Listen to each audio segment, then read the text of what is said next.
know about I don't know about that necessarily being under. Would you consider that a ball sport? I don't think so. I don't think so. Obviously not. It's a puck. I don't know. I don't know if they do. I'm not the arbiter of truth on that. Because think about it, we obviously have motorsports. We have Right. motorsports, and then we have track and field stuff. Some, Right.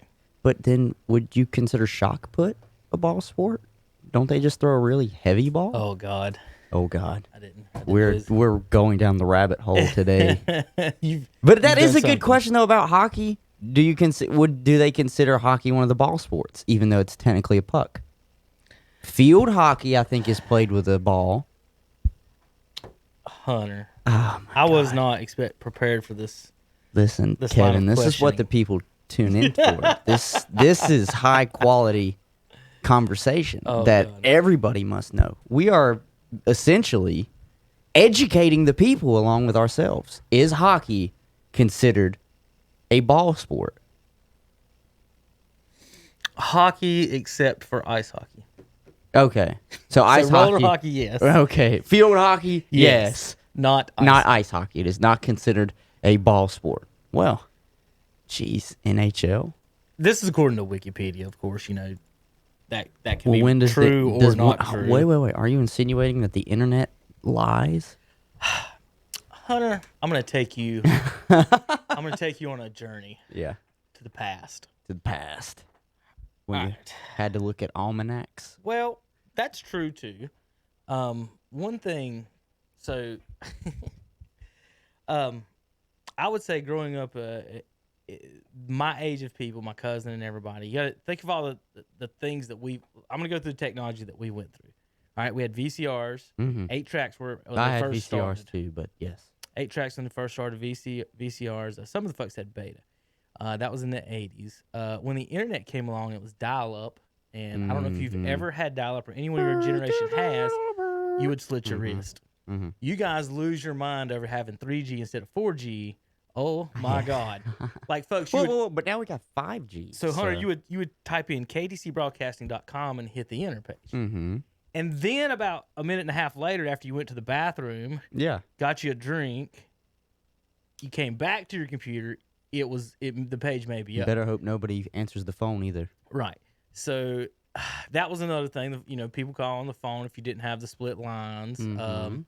So we've had VCRs, CD players to MP3s, and Yeah. DVDs, To Blu-ray. and then now everything you guys do is all digital. On your one phone. Mhm. Like you've not had any increments in technology. It's just been Whoa, software whoa. updates. Well, maybe as of like my high school days. When I was in college, I had a phone with internet on. I had some of the first phones with internet on it. Mm-hmm. So since then, everyone that's what we used to have to have a calculator Yes. in school because your phone didn't have it on it. They wouldn't even let you they would not let you bring your phones to school. The idea that the kids can bring their phones to school, one, and then Well, two, take them, you have them on That's in what's a classroom. that was what was so funny is That stuff's insane. they to me. still want you to bring your own calculator, even though this is Right. just as good of a It's a calculator, calculator. right. I can flip it sideways and have more buttons on it than a Or T85, actually, TI-84. what you can do with that, Hunter, is type the question into Google and it'll give That's you the exactly answer what I do, as though. opposed to Right. Quizlet. It's typing it on the amazing. calculator. Quizlet. I would say. Quizlet's amazing.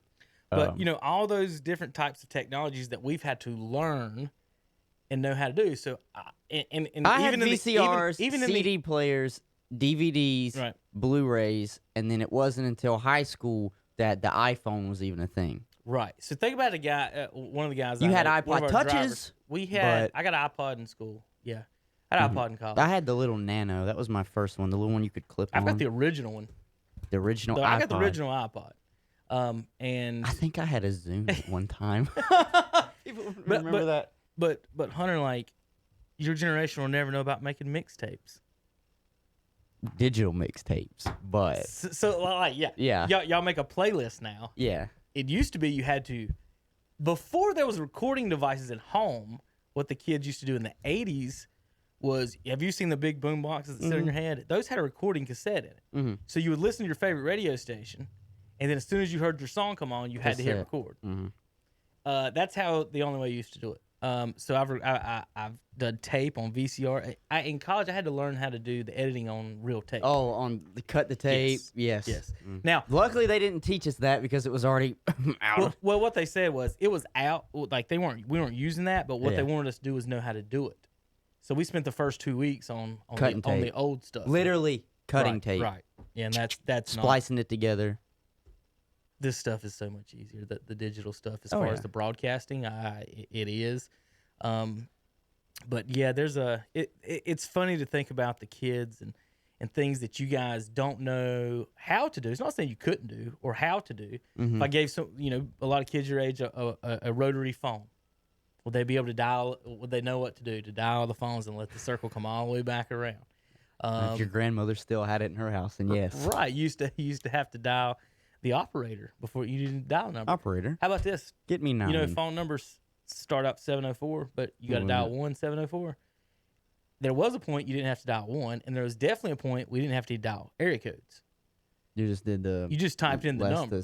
Okay. 43, like say this, like Yeah. here at the office is 435-2844. That's all you had to type in. You did not have to type in 704 unless you were out from the area. So you typed in that number in your phone, and it called those numbers in that area code. So unless you wanted a different area code, you didn't even have to type in the area code, which was easy back then. How many phone numbers do you remember in your phone? Right now, Yeah. Maybe 3. Okay. Mom, dad, and sister. So That's you it. had to remember like Well, and grandparents. 10 to 15 numbers back then. Oh yeah, I know. Because you had to be able to call everybody. Now listen, Kevin. I might be only 24 years old, but I still had to remember friends' numbers that didn't have cell phones. Okay. I would have to call them from. We had a landline. Okay. I did have friends that had beepers, and that was hilarious. That was the original. No. That was the original text message. The first phone that I ever had was in middle school. Yeah. But that was only because I played sports. I needed to be able to tell my mom whether or not she needed to come and pick me up because practice was And canceled or whatnot. something. I understand all that. Yeah. I get all that. All right. Well, I just thought that was fun. So Hunter decided to take last Monday off, and as soon as he did, Cam Newton signed with the New England Patriots. Dude, So I we don't missed think you Hunter's realize comments. how bad I really felt sitting down there on the beach, just looking at my phone and seeing Cam Newton signs with the New England Patriots and going, well, damn. I guess I'm not going to be there to give my 2 cents on this immediately. So Hunter's been gone for a week, and this is all the things that have happened so far. I've been gone for a week. Shit, it's the fan. So I want to start off with a happy 4th of July from Jose Canseco. I saw this to in the everyone, except for you know who. For you don't know, that's for A-Rod. Yeah. A-Rod, his wife was cheating with A-Rod, and he was cheating on J-Lo, and now it's a big scandal. And that's all I have to say is Jose Canseco constantly tweets at A-Rod about Sleeping with his wife. with his wife. That or Bigfoot. Well, if that ever happened to you, Hunter, do you see yourself tweeting at said fella? No. Hey, buddy. Hey. Every day. How are you doing today? How's it going today? Hey, buddy. How's Hey. my wife? Hey, no. like what? Definitely not. All right, so Hunter has missed. Are we hitting? Yeah, we're down here. Check. Okay. That's at the Woo! bottom. Kevin, That's at I the didn't bottom. want us to have another fiasco like we did 2 weeks ago. So let's see what else has happened. Hunter is a Redskins fan, You and can't within say a that week anymore. we might be changing the name. They're also attacking the Indians, also attacking maybe the Braves and Chiefs and any Native American mascot, whether it's and like Tom said the other day, he's an Indians fan. Mm-hmm. And his point was that they don't name the team after something or someone you hate. No. You name the team honoring something or someone. And usually it's a ferocious warrior. The Catawba Indians are called the Catawba Indians. Now, Mm-hmm. the logo was designed, your Redskins logo, Mm-hmm. was designed by an actual Native American Indian chief. So, there's a lot of, I guess the question we brought up was, what percentage or what number of people is something when everyone else bends the wheel in your ways of doing things? Is it one person is upset? Is it 10 people that are offended? Is it 50% of your fans? There's with this COVID stuff, and my biggest thing is we never have a line. We never say if 10 players test, game's over. Your team's out. You're out. we don't have any like actual rules on that. So again, in our democracy, Hunter, we vote for representatives, right? And the thing about it is that 40 to 50% of the country is almost that they lose or they don't get what they wanted. What if we did all of our issues on 40, 50%? That would be, we would have a lot of mad people in this country. So what percentage of folks are upset when they go by, say, a monument, a team name? What percentage of folks are actually Genuinely bothered, upset. offended, or upset by it? And do you kowtow to those particular people as opposed to others? I just want to know what the rules are, where the lines are. In this day and age, we don't know anything. To me, I understand Washington's. It could be kind of, derogatory in a way. And I'm not, and I'll just say it as a Washington Redskins fan. I even tweeted it. I'm not upset if they do change the name. Have you ever heard anyone use that name in a bad or derogatory way? I've never heard anybody use it outside of just talking about the team, the football team. Okay, that's kind of the second question. But Have I you guess ever heard in any other sense that? But Skip Bayless made a good point this week, and he said, "Do you think a team would fly if they were called the Blackskins?" And I don't think that would be the case. Probably not. But yeah. again, that's decent. That's a decent argument, but it's not a great argument. Native Americans call themselves Redskins. Well, I know. I So, understand the connotation and behind the Catawba it. Indians call themselves the Catawba Indian Nation. Mm-hmm. So again, But see, and that's what Tom was making, what I'm and that's getting what at, Tom though. was making the point of is, are they honoring or defaming, defacing them? Or, Well, no, you see what I mean? Or and dishonoring what I them? was getting at is, so I understand Washington. I don't understand Cleveland. I don't understand Cleveland. Okay. I mean, I see nothing derogatory with Indians. I see nothing derogatory or offensive about the word Braves. I think if anything, that's the fact that you would have the same connotation of thinking of the word brave and it being an Indian or a Native American, however you really want to put that. I think that's actually kind of honorable. I don't see the Chiefs being a problem. There are tons of schools in this country named Warriors. Tons of them Native named American yes. Representatives. Now, Golden State's the Warriors, and they turned into some type of futuristic. Yeah. I don't know what to call that dude. I don't even know if they still use him. They had back No, when, most of when what Monte they Ellis now and them were most still there. yeah. I don't even know if they Baron have. Davis's days. Nah, when Steph Curry was first there, You know what they Rocket did. Man I'm talking about? Yeah, He looked yeah. like an alien almost. He looked like he had lightning bolts on him or whatever. Yeah, I know exactly what you're talking about. Now they just use the Golden State, the bridge. Yeah. I have no problem with the name change. I'm surprised. What I'm more surprised is Here's my question. Here's what I want, Hunter. okay. I don't want us to change. And this, if the name is fine, whatever. If you want to change it, fine. But I want to put it this way. I don't want us to change a name or a statue. Let's say, Hunter, you're not a Native American, right? You're Right.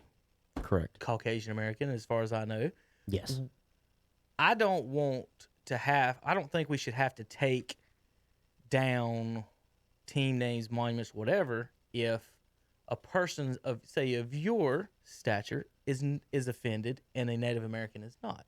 Right. You see what I mean? Mm-hmm. So we can't let people who aren't, like, if you're not an Indian or black and you're offended by something with black and Indian, then whether or not those people are upset or not, those shouldn't be the ones making the decision, should it? I'm just asking the question, should it be, like I said, the Native Americans?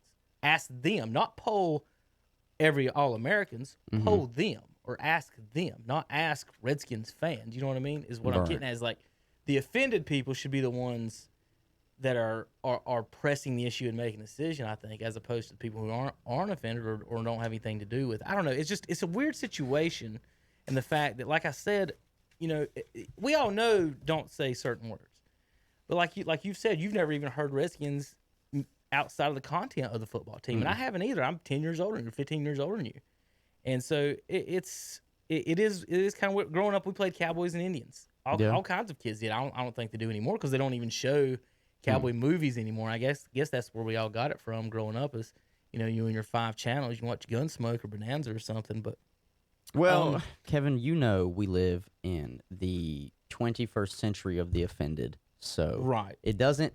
All you could do, you could literally sit here and say, like we said the You other can day, offend anyone with like you said everything. the other day, we were talking about it, and it was like people just take things out of context. You can say, I don't like that the sky is blue.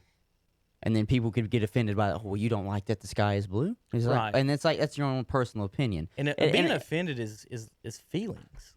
Yeah. And so that's what's tough about it is when someone says you're offended by something, or if I've been offended by something. I don't know. It's a weird thing to, as a grown man, to say I'm offended or upset about. But something. I agree with you in the sense of if they're gonna change it, because let's just put this out here on the table. The main reason they're changing this is because obviously we're part of the Black Lives Matters movement right now, which I'm fine with.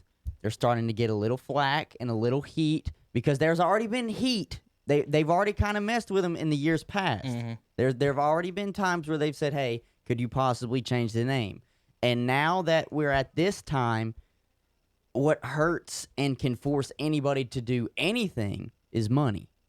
And it's the fact that there's about $650 million worth of sponsors and advertisers that are getting ready to pull out of Washington. Right. For God's sakes, the people that are putting their name on their stadium sent him a letter and said, you need to change the name, FedEx. You're right. FedEx. So even if, maybe, and that goes back to your point, maybe Native Americans and a handful of them do find it offensive, but maybe a majority of them don't find it offensive. But it's the guy who's writing the check that finds it offensive, then there's nothing you can really do about it. Yeah, exactly. That's exactly. Thing. There's all of a sudden, and then they started to catch heat. Apparently, Ron Rivera's talked about it with him for about a month. Obviously, that's how long the Black Lives Matter movement has been going on. Ron Rivera, it might mean a little bit to him as well. Obviously, being a part of a minority. Right. So, to me, as a Washington Redskins fan, it is not going to hurt my feelings that they changed the name. I just think it's unfortunate that under certain circumstances are they only being, they're being pushed and forced into a corner saying, if you don't do this, well, then good luck. You actually might not even have a team because you're not going to have the money and the capital to be able to keep up with stuff. Right now, I'm pretty sure three minority owners are looking to sell their stakes too right now. In Washington. If I had the money, I'd buy it. I'm sorry, but now what happens? I'm going to need a little bit more money, Kevin. I know, right? What happens if we don't have a season and Redskins change their name, and then let's say Trump gets elected? If you've looked at the Black Lives Matter movement, Marcellus Wiley was on the other day talking a little bit about a couple of issues that he has with them and what they've done. Is they've gotten to an organized situation to where they have a mission statement now, right? And part of that mission statement is to destroy the family and be Marxist. And Marcellus Wiley was like, that's not how it happens. Is the family is the best part is what makes America basically. And he was saying that some of this stuff is a little too far and a little different. The football. What I'm saying is that what if everything the season ends though, and we do this stuff and we don't have a season, and then you change your name, and then next year, then by March everyone's already forgot about it. Maybe not. Again, like I said, if you change the name, that's fine. If Native Americans want the names changed, that's 100% agreeable to me. But if it's a bunch of whiny white people, they're the only people complaining about it, then I really don't care what they have to say about it as far as that situation. I'm not a Redskins fan. I don't care about the name. I don't care about it at all. But the thing about it is, are the right people offended putting the pressure is what I'm saying. I don't either. There's a difference between doing it for political reasons and doing it for real reasons. And sometimes some of this stuff seems to be that way. And in the tweet that I put out, obviously, if you don't follow me on Twitter. But just basically what I said is this: probably should put you gotta understand. We could put our handles up there mine's at some point. Name, so. Yeah, mine's mine too. At some point, I think this would be good for the team and as a whole, because what has been basically the connotation around the Washington Redskins for the last 20 years? The losers. I mean, they haven't been able to win. I mean, our last Super Bowl was early 90s. We won in the late 80s and early 90s. Is changing the mascot going to make you better? No. Because who's the problem in Washington? Dan Snyder. Okay. So that's my thing with that part. I understand. Hell, and for him, business-wise, you're going to sell a lot of jerseys. Yes. If you change the name. Now, let's talk about that real quick, Hunter. But just what I was saying, though, really quick, because just let me finish this. Dan Snyder might be the problem that a lot of Washington Redskins fans feel and have felt for years has been the problem. It was him and Bruce Allen. As far as winning wise. As far as winning wise. Well, guess what?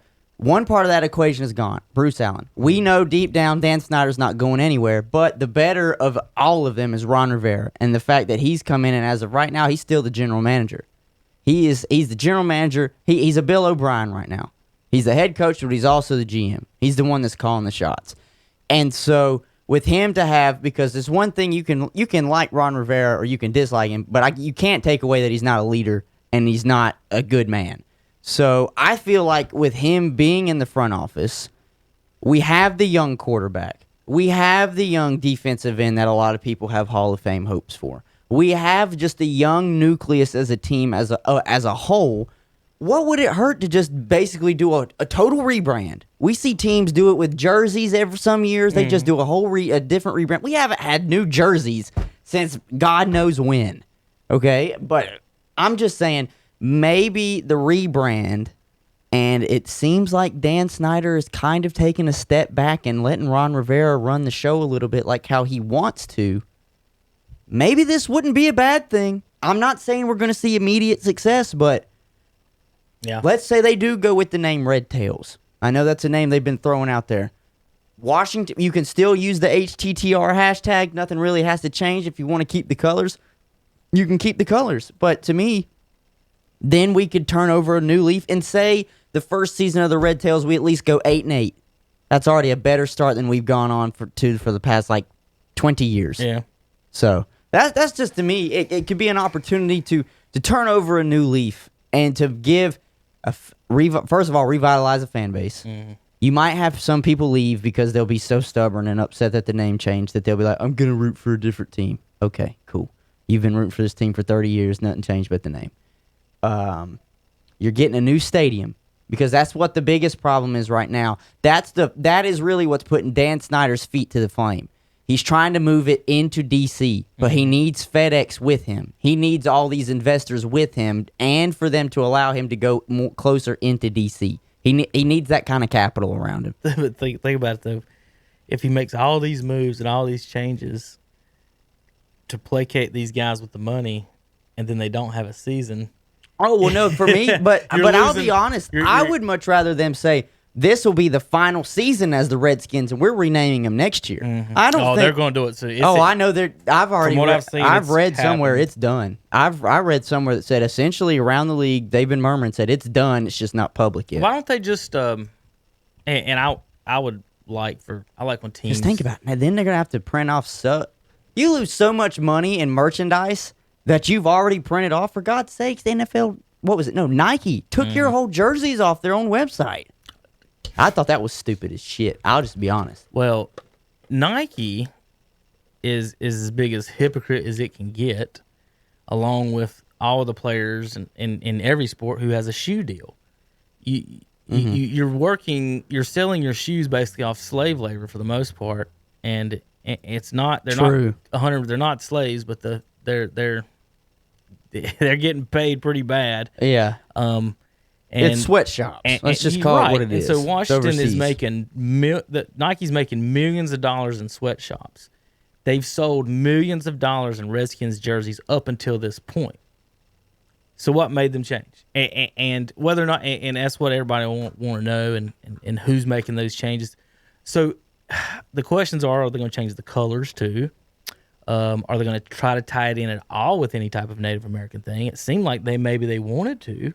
But now they're not going to, because I wouldn't even touch it. I wouldn't touch anything with the Native American because you're going to give an excuse for what's going to happen in 15 years down the road. They're going to be it's like, going to be the same thing. Yeah. Y'all tried this, you did this, and that didn't work. So that's why, when they brought up the name Red Tails, I was fine with it because for those of you that don't know, the Tuskegee Red Tails was the first African American it was like World War II fighter jet group. It was all African American, and it's you basically like how a lot of people are doing with the Native American names, essentially pay homage to them using their name for your team being the Red Tails. What a lot of people don't understand is we're not using Redskins as derogatory or Indians as derogatory. It's to remember them and to pay homage to them, essentially. What, do we need another cat name in the NFL? Do we need another bird? Are we going to be the Cardinals now? We're just going to maybe change the hue of the burgundy a little bit and be the Washington Cardinals? Or do you want to actually do something with your name? I saw somebody who was like Red Hawks. If you want to just keep the red a part of it, Red Hawks, Red Hogs. Well, you know my idea. I like Redskins, but just change the pig. Just change the logo. Because obviously I think that's the...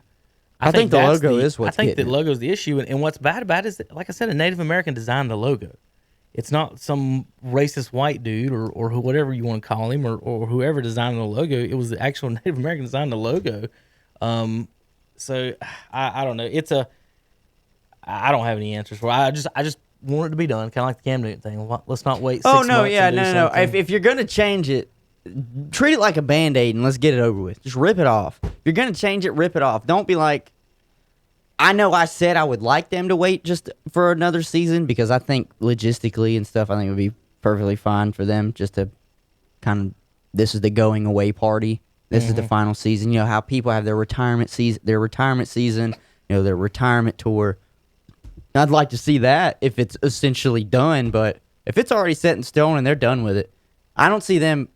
They have no reason to wait another week or two before they just come out and say it. Just do it. Just do it. Go ahead. Tell us if you're going to redesign your logo. Well, obviously, have to redesign the logo. Redo the colors. New jerseys. Because you need to do it before I spend money on a Chase Young jersey. Okay? I need to know. Well, the Indians. That's another one. There's another one. Blackhawks. Are they going to change the Blackhawks? That's an Indian. It's discussed. I'm trying to read back and get the actual exact. The guy that he thought having the banners. I try. You can't read when you click on something. You have to, and that's another thing, Hunter. It used to be people. And maybe that was a bad thing, is that you only had a few channels and you had to trust what they told you. But now you can't trust, you have to look at the news agency that's reporting something. You don't know if it's because got any merit. Right. So you can say it's all about headlines and words and names. And you can say, someone could, you can twist it however you want. If I cured cancer, if a newspaper didn't like me, they would say Hastings cured cancer, but he didn't do anything about the AIDS victims.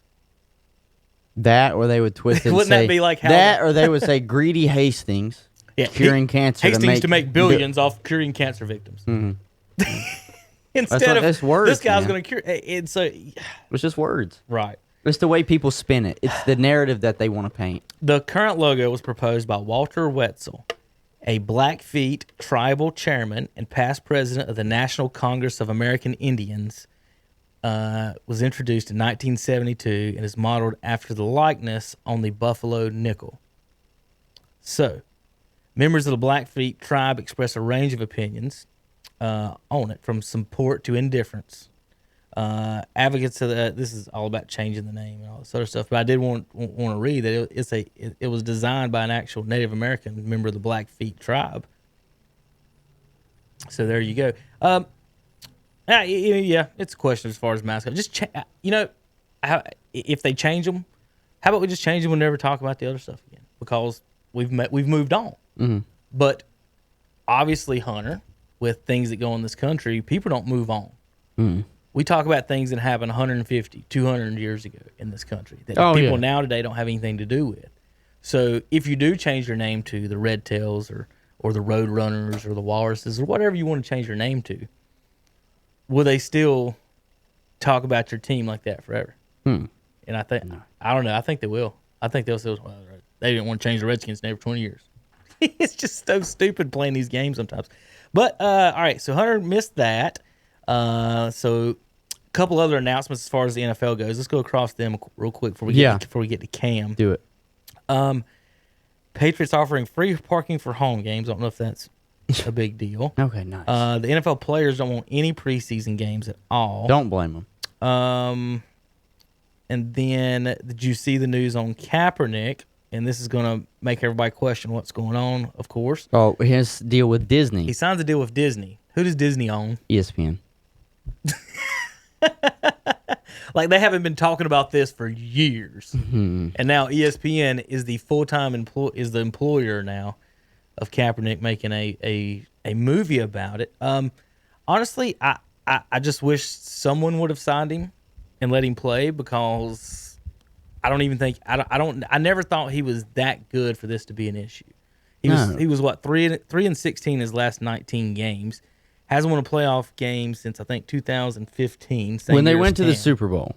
He won the year after. They went 8-8, made the playoffs and won. So he did win the next year. Cam hadn't won a playoff game since they made the Super Bowl. He's the one that's had done that. Some people so there's the deal. But here's been my, you want to know what my problem was with Kaepernick as a player. I'm not getting political with it. The only problem I had with Kaepernick, his throwing motion.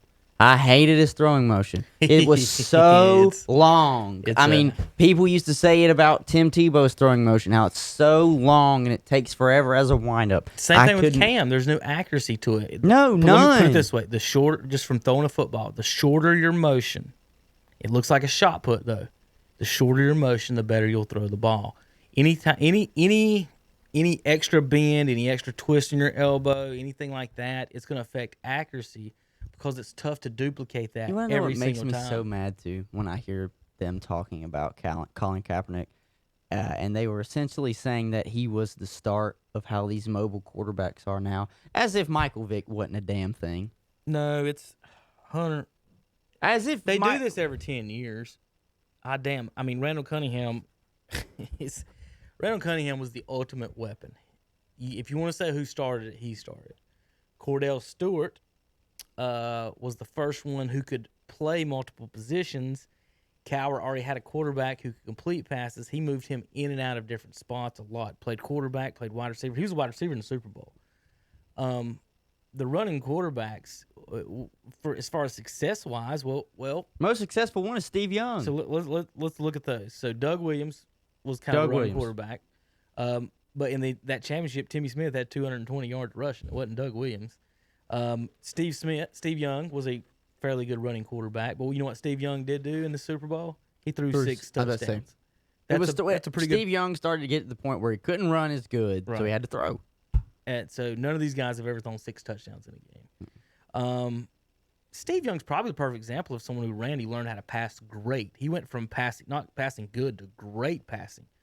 Then you got the things that Vic did. We're skipping over guys too that played and made impact. Andre Ware, when he came out of college, him and Rodney Peete were had 2 quarterbacks there in Denver, and Ware could run the ball. A couple of other guys, Warren Moon might be the best black quarterback of all time, and people never talk about him anymore, because you know what, he really wasn't that big of a runner, but he could run. He was kind of like, well, he had so many years stolen from him because he was in Canada, right? He could run. He didn't have to run. Then you look down through some of the other guys that could run. Let me think through the early '90s and late 2000s. Dante Culpepper was too big. He was big enough to. He had the. Let me put it this way: he could run. He's athletic. He was like almost like I would say like Roethlisberger. If he takes off, you don't want to tackle him. But his arm, Hunter, was such a thing of beauty to watch him sling the ball that I would never want Dante Culpepper to run. You know what I mean? Like, but Russell Wilson is Russell's good. won a championship. So when you go back and look at over the years and years and years, one thing with a running quarterback, and I say this all the time, once you get to the playoffs, the problem is you're playing good defenses. You got to throw.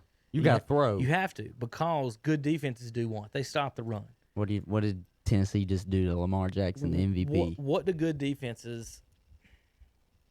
If I'm playing defense, Hunter, and I want to stop you, I want to force you to do two things: throw swing passes and run with your quarterback. If I can force those two things, you ain't gonna beat me on defense, especially if I got a good quarterback.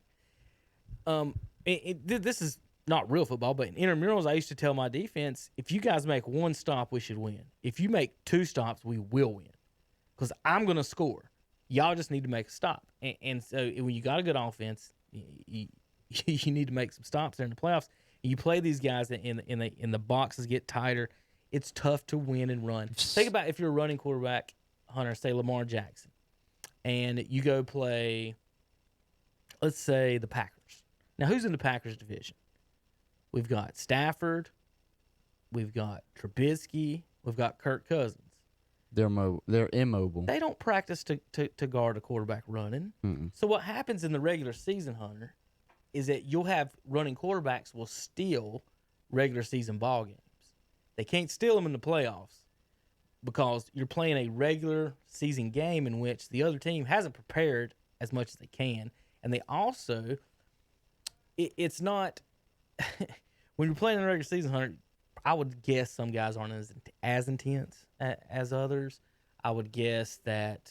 Well, if you're going to compare it to playoff football, then right. No. I would guess that also, say, if you're a corner in a Week 5 game and Cam Newton comes around the corner. Are you really going to try and hit him? Right. Or you diving at his ankles trying to push him you out got 11 more games to play. Right. If it's the playoff game and Cam comes around the corner. You hitting it. Head down, I'm trying to hurt him. Mm-hmm. I'm a football player. So that's my point, is that these running quarterbacks in the regular season kind of get away with a little bit between the having to play good teams in the postseason, and then we got multimillionaires making, business decisions. Yeah, that's been but that's always been the issue for years. Everybody has said the same thing. The running quarterback doesn't win. Right, and you're right, Hunter, that Kaepernick did not start any of this. No. Close. Who was it? I can't remember which person was talking about it on air, and I really don't care if I name drop it, but essentially they said that these offenses are now tailor-made for Kaepernick because a lot of the coordinators are taking the college game, they're taking the RPO system, they're implementing it as much as they can, and you know what? Maybe Kaepernick does fit better today in this system than he did when he first played. But guess what? He ain't played in almost 3-4 years. It's been 5. 5? Okay. 5 years. However long it has been since Colin Kaepernick has last taken a live snap in an NFL game. I can tell you right now, I didn't play football, but I can tell you just from playing any sport, you playing pickup with your buddies is a whole lot different than playing organized sports. I can only imagine how much different it is playing at a professional level and then just throwing to guys that are running routes at your local high school field to stay in shape. In 2016, he was 1-10.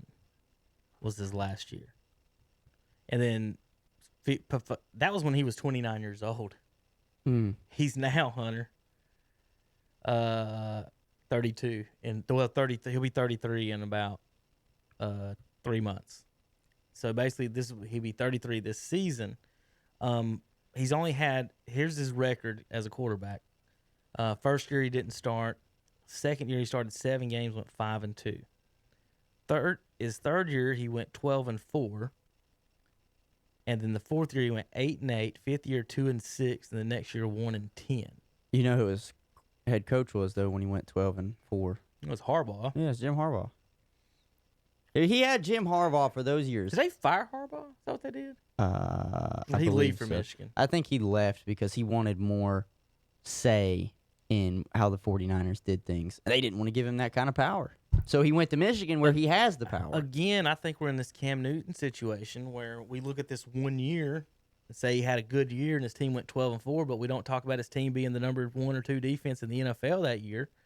And you're a running quarterback on a top 5 defense, you're going to win some games. And we talk that there's Kaepernick's record. He went 12-4 in the year. Well, I'll say Cam's this MVP season. about Kaepernick. And a lot of people just want him to get signed because right. they want to get signed. Fine. Then do this. Sign him. I promise you. Talk about how good he is. Yeah, don't talk about how great he is. We haven't seen him play a professional game in 4 or 5 years. Not only that, if you are a team and you are searching for a quarterback, who do you want more? 33-year-old Colin Kaepernick, who hasn't played in 5 years, or Trevor Lawrence, who went on to win a national championship at the college football level, played against high competition, and guess what? He's barely even scraping probably 21, and he's getting ready to come out next year. If you are a bottom feeder and you need a quarterback, who are you signing? Which one of them are you throwing the dice on? I am pretty sure that I would much rather roll the dice on Trevor Lawrence. Yeah. That's just me. That's me. If you're a quarterback's coach, or you have been a coordinator, head coach, offensive coordinator in this league since the last time Colin Kaepernick played, did you like what you saw out of him more than what you're getting ready to get out of Justin Fields and Trevor Lawrence coming out next year? And whoever the third quarterback is, there's always that third quarterback that comes out in a draft class and he shocks everybody. These quarterbacks, they're getting so good so young. You can just throw them out there. Their first year, they don't have to sit behind anybody anymore. So why? That's why I said on this multiple times. I didn't, and you probably agreed with me. I think you said it too. We didn't know if there was even a market for Cam Newton because every team, it seemed right now, New England could have been one that you were suspect about, had a quarterback in place, whether that was one that they just drafted, he was in his second year, still young, or they had their veteran. It's the same thing to me with Colin Kaepernick. If you want to sign him just to be able to say, hey, we signed him, do it. But I hate to tell you, I don't think he's beating anybody out. I know, right? I don't think he's beating out any of the guys coming out of college. Again, both of them should be with teams that have that type of running offense. The only one that really does that anyways is Baltimore, and they already have Lamar Jackson. They're not – you think they'll move off Lamar Jackson for Colin Kaepernick? No. He just won an MVP. So, all right, so let's go to Cam. Okay. Hunter missed the big news. We've been waiting for this for weeks now. I can't never figure out my watch parties and all this other stuff, get them going. Yeah. So Cam signs with the Patriots. I'll give you I try to give you everything I think about it. I'll let you go off. I don't think this was the plan at all. You don't plan for the whole league not to sign somebody for minimum wage. Minimum wage. You don't plan for that. So Belichick, I think here's God, what they happened. did steal him, didn't they? Yes. God Almighty. But it's not like they didn't steal him. Nobody else wanted him. And you just said, where's he going to go? Where's his fit? So is Cam taking minimum wage to be, I don't know, Aaron Rodgers' backup or anybody's backup? No. So they come out and said that this was the only team he would sign this deal for. It's to compete for a starting job. Because in New England, every job is a competition. They've said it for years with Brady there, even though they meant it or not. Like I said, Coward earlier said he didn't even know or think this could work out. Again, Cam hasn't won a playoff game in 5 years. So you're expecting him to go in and just start winning playoff games in New England. Now, everyone gives Belichick credit, which is 100% okay. Here's where I say it works, okay? I'm not here to poo-poo it all. It works because Belichick plays defense. It works because when you look at their championships, Hunter, the only one over 4 points was a 6-point overtime game. Mm-hmm. All 6 championships, the Bill Belichick has won by 6 points or less. And the biggest blowout, again, was overtime, sudden death touchdown. That's the biggest blowout. So we're not talking about domination. Let me put it this way. The Cowboys won 1 Super Bowl in the 90s by more points than all 6 of the Patriots added together. So that's domination. 52-17 in a Super Bowl is domination. Winning by 3 points and 3 points and then losing by 3 points and losing by 4 points, those are your in the game. Yeah. So what I'm saying is Cam's game, the running quarterback, Russell, Kaepernick, just name them, a running quarterback's game is to have a good defense, keep the game close, try to win at the end. And that's what the Patriots have been doing for years. Now, where it won't work and don't work is how many times is Belichick going to watch Cam throw under 60% before he's like, I can't do this, because he's playing his percentages. He wants to run the ball. He would rather run the ball for 4 yards than Cam. Think about what their offense was. It was Brady taking 3 steps, finding a zigzag guy for a quick hit and hitting him. That's not Cam's game. Mm-mm. Cam can run the ball. Cam can throw the deep ball. I would say deep ball. His game is not picking apart wide open guys in the middle of the field on 3-step drops. So there's got to be a mixture. So I think it can work in the sense that close games and defense, that's not going to change much on what Belichick does at all. What is going to be difficult for them, I would say, the Patriot way. Does Cam do interviews right? Does he celebrate on first downs? Does he start the wave during practice? Does Belichick like any of that, or will he allow any of that? Most of the things I'm getting on is these are going to be annoying things to Belichick. So you got those. Then that's before we even He's cut people for less. Right. That's when we get to, man, the completion percentage. Is Belichick in those video rooms, and Brady and Gronk have both said it. You can go in and have the best day ever on Sunday. On Monday, you suck at football. And as Cam Newton, has he ever been told he sucks at football by anybody? So that's another thing. When he's sitting in that film room on Monday, is he going to be okay with Belichick and him giving him a C or a D and telling him you suck? How many weeks is Belichick going to watch him complete 50% and grade him at 60, 65 before he makes a change? So those are my small ideas, issues, what I think could go wrong. What I think could go right is if they work on him in his drop, if Cam can perfect, Hunter, if he can perfect a 3-step drop and hit a guy or a couple of routes that way, that would open up a ton for that team, and they will and can be successful. But there's a lot of questions. There's a ton of questions. Now, I think, well, where I was gonna go with it, you hit the nail right on the head with the hammer. With what I would have said makes them successful is they still have a top 5 defense as of right now. Yes, they have still probably the best secondary in football outside of maybe Buffalo. They're in the same division, and then you could always argue who you gonna trust more, Cam Newton or Josh Allen, because right now it looks like it's a 2-team race in that division. All right, real quick, between let me Buffalo ask you this. But here's the thing. People don't. Josh Allen, this is not racist. I'm just saying he's a white Cam Newton. Pretty much. That's exactly what he is. What? He's just Cam Newton, but white. All right, rank, if Cam's the quarterback in New England, rank the quarterbacks. In that division? Yes. Josh Allen, Cam Newton, Sam Darnold, and then Tua. I don't know how Tua's going to be, but as of right now, he's just sitting there. I have to see what he does in the pros. If Cam was still the Panthers quarterback, what would he be? Where would he rank in the NFC South? With the Buccaneers having Tom Brady. Yeah, right now. He'd be 4th. Think about that. So you're 4th in the NFC in your South, or you go to the East and you're 2nd. Or you could be the 1st. He could actually be 1 through 4. Yeah, because you don't really know about any. Because we don't know what the other ones are going to do. Darnold might light the year on fire. Tua might come out and complete 70%. True. Josh Allen, I mean. So Cam's 1 through 4. At least and made a playoff. Coward said this morning, he said he's not even and I know that probably pissed a bunch of people off today, but what he said was Cam's not even the best division quarterback in the South. Drew Brees is. And I'm sure that is going to make sense. No, that made a lot of people mad. Even though he's probably the best passer we've ever seen, but as far because a lot of people would be mad if they heard what we just said, because they wouldn't even agree that Matt Ryan should be ahead of him. Even though he won the MVP after him, he's literally won the year after he went to the Super Bowl the year after Cam, and he's won more games than since Cam. Then. So he's got a better completion percentage. They'll argue, well, he has arguably the best receiver that we've probably ever seen outside of Jerry Rice and Randy Moss. I mean, you work with what you got, people. I tell you who Julio reminds me. He reminds me of T.O. He's got T.O.'s alligator hands. Did you ever? He don't have did great you see hands, that? Did my you God, see, he's an athlete. It was like an NFL. Was it like an NFL Films thing or whatever? But they caught. It was like mic'd up between Fitzgerald and Kyler Murray. And Fitzgerald walks over to Kyler Murray, because obviously it was the rookie season. And he said, "Hey, look at that over there." He said, "That's the best I've ever seen do it." And he was like, "What are you talking about?" And he pointed, and it was at Julio Jones, because they getting ready to play against Atlanta. Yeah. Larry Fitzgerald said, "That's the best I've ever seen." And Kyler Murray said, "Yeah, he looks like a freak." Honestly, Hunter, if I'm taking this is the hard question. If I'm a quarterback and I'm picking my receivers of who I would want on my team, number 1 may be Larry Fitzgerald.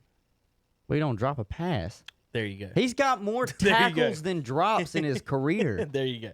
So what I'm getting at, let's say if I had Randy, I can only trust Randy to run one route. Go and throw it. But damn, and throw. He's beating everybody. Right. T.O., he might not catch it. Yeah. Jerry Rice. He is damn good, Hunter. the biggest problems I had with Jerry is he only ran about 3 routes, which is fine, but their offense, I sometimes wonder if their offense helped create what he did. Like I never went into a game as a Cowboys fan saying, "Man, we need to stop Jerry Rice today." You probably said we need to get to Joe Montana. What would happen to Rice would be like, "Oh shit, he just got loose." He would catch a slant and go for 80. That was the thing you were worried about with him. Is he didn't even run a fast 40. No, so Julio Jones ran. You would look up at the end of the game 2.3 seconds faster. You look up at the end of the game and Rice would have, I don't know, 150 yards. You're like, damn, where'd that come from? And then it just built and built and built. Like, you never went in the game like, this guy's going to score on us. So you worried about him, but you didn't.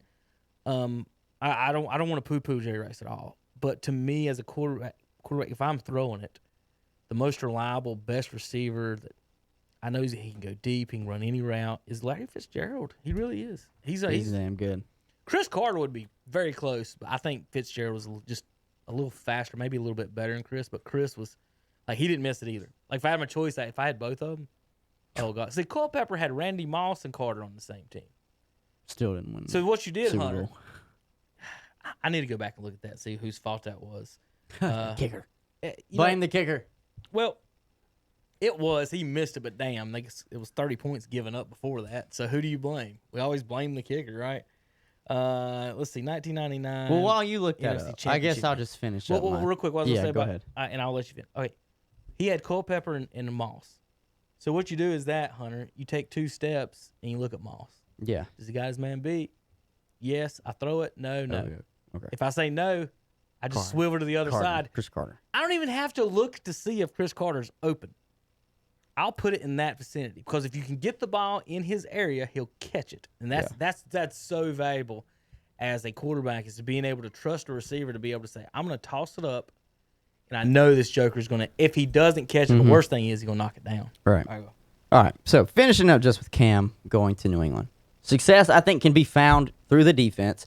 That's how New England, for years, outside of just Tom Brady being arguably, to me, the greatest quarterback of all time, their defense has always been stout. That's what Belichick knows. He knows the ins and outs, and he disguises coverages that gets everybody tripped up. And Belichick still has this above every other team in his own division, to where they could possibly win it again with Cam Newton being their quarterback, is the fact that he's still facing a bunch of babies at quarterback. Yeah. Josh Allen is going into his 3rd year. Sam Darnold's going in his 3rd year. And Tua is going to be going into his rookie season. So Bill Belichick can still throw all sorts of disguises at them, and they won't even know what hit them. They won't be able to read it at all. They might throw some picks here and there. So that's really effective. Here's another thing that's going his way. He gets his veteran. He brought in Brian Hoyer, but who do you think's better? You think Brian Hoyer's better than Cam Newton? Was he really sold on riding with 2nd-year quarterback Jarrett Stidham? Because then he would have been on the level playing field that the rest of the teams in his division had, where they had a young quarterback. So he wins in that way as well. And a lot of this is just pointing back to the success will come from Bill Belichick, because I think this is his opportunity to say, I can win with anybody. And why not go get the guy that's got the only winning record against me since 2000? Cam Newton. I mean, he's got a win record against Bill Belichick. The team makeup as a whole, offensively, really is not that good. The wide receivers, we don't know about N'Keal Harry. Mohamed Sanu is maybe a 2 or a 3. The tight end, there is a no-go. And Julian Edelman doesn't have the pinpoint accuracy that Tom Brady was giving him. So that might be the receiver that hurts the most from this move, is Julian Edelman. Now, Steve Smith said the Panthers traded him because Cam could not throw a short route or slant either route, and that's what he ran with slant. And that's what Julian Edelman runs. Julian Edelman, now he can go deep. I mean, he's not a burner. Slants, I agree. They don't have a tight end. The running back situation is intriguing. They do have Sony Michel, who can play. I am not comparing him. I'm just saying his playing style can be like a Christian McCaffrey. He can run between the tackles, but he can also catch the swing pass. They've got James White, who's been catching swing passes for them on 3rd down for years. Mm-hmm. They unfortunately did lose their fullback, because what I thought was going to happen since they brought in Cam Newton, their backfield's not bad, and the wide receivers are actually kind of iffy outside of Edelman. I thought they would just go more to the run game of how the Carolina Panthers did for years with Cam. They just relied on RPOs. They ran the ball. They had the two-headed monster in the backfield with D'Angelo Williams and Jonathan Stewart, and they would just have Cam Newton right there, and they just play the option game. They made a Super Bowl doing that. Hard-nosed defense. Now he had his safety net in Greg Olsen. They don't really have a tight end in New England right now. Which is huge because, to me, see if you agree with me or not, this is starting to become, you got to have a pass-catching tight end or there's no chance. Because they're the biggest X factor. Because they're so big and they're so fast and they've got the hands. They're the biggest mismatch outside of a receiver like Julio Jones and D Hop, those big ones. So I'll tell you what else makes it tough too is for tight ends when they fake block and then run a route. So what you've got is too many men committed and he's just open free. So let's say let me put you in the situation that I'm in as a safety. Most of the time, strong safety's got that tight end man up. Okay. Or if you're in a zone, you won't, of course. But most of the time, you've got that tight end. So let's say you're playing safety and you got him man. Okay. If he takes off, that's fine. You just guard him. If he blocks, I mean, you're going to take a step up or two to see because you've got to be there for run play. Well, if you take a step up or two and he fake blocks, then takes off, now you're out of position. So you have to stay in position for him to guard, and you have to almost know that he's committed to blocking down the line or something before you go out. Now, that's just as a safety. I've got 10 yards to decide what he's doing. If your linebacker's lined up on him, I mean, shit, it's tough because he's got to stop the run. Do you know what I think? He's got to take on blockers. As a safety, I don't have to take a blocker on. My job is to fill the hole and rip somebody's head off if he's in there. And you can do that, but if they run the ball and the linebackers guard them, golly, I feel bad for linebackers having to deal with them in if you know they're passing, it's different. You know, who cares? But if you don't know, that's the ones that are hard, especially down near the goal line. That's what that's what makes the big guys down near the goal line so hard to guard because you have to honor the block. Do you know what I think the X factor is going to be, though, with how the Patriots succeed this year? Yep. What's that? Josh McDaniels. Adjusting to Cam stuff? I don't know if it's adjusting to Cam stuff or if it's actually him being able to be creative because my biggest thing is think about they've been winning percentage. They've been winning. What are they going to do? I know, but they've been winning Super Bowl. He won a playoff game with Tim Tebow as his quarterback, okay? So he can win some games. A lot of people have said, obviously, they've gone back and forth. Was it Belichick or was it Tom Brady that really gave the Patriots the success? Well, the one that was in the middle of both of them at all times was Josh McDaniels because he was the one that was calling the offensive play calling for Tom. But even Tom would come over there and chew his ass out. Right. Now, Tom Brady within the last, 5 years has made how many Super Bowls still? In the last 5, I'm actually pulling up Super Bowl history. I was about to say, within the last 5 years, I think he's made 3 Super Bowls in the last 5 years, if I'm not mistaken, maybe 2 or 3. So from 2015. Here we go. So he made it the next year. So he made 16.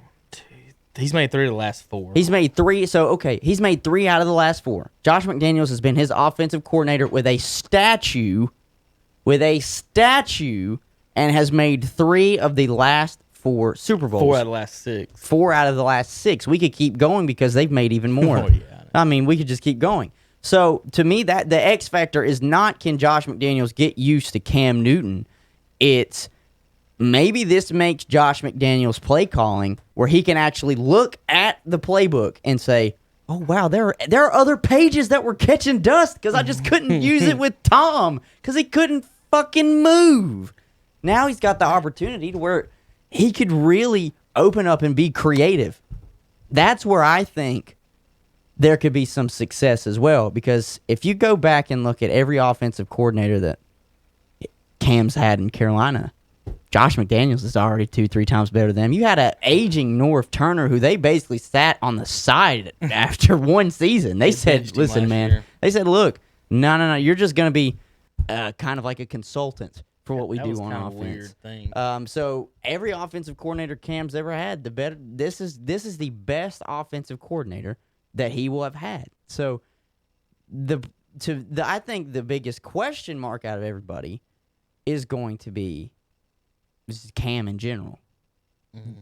Will the work that he's put in this offseason translate into winning, will he have a higher completion percentage? Something that he's been hearing for years. Whether or not he turns on the television and listens to what his critics or haters say. It's always been, sure, he's big, sure, he's athletic, and sure, he can run and get you a first down, but he couldn't hit the broadside of a barn. I mean, if it's not a deep ball and it's not to a safety net Greg Olsen, I mean, then he wasn't hitting anybody. So he doesn't have any deep balls. He doesn't have a safety net in New England. What does he got? He's got a run game. Maybe. A 260-pound quarterback off of foot surgery has a run game. That's what Marcel. I think Marcel. Talking about.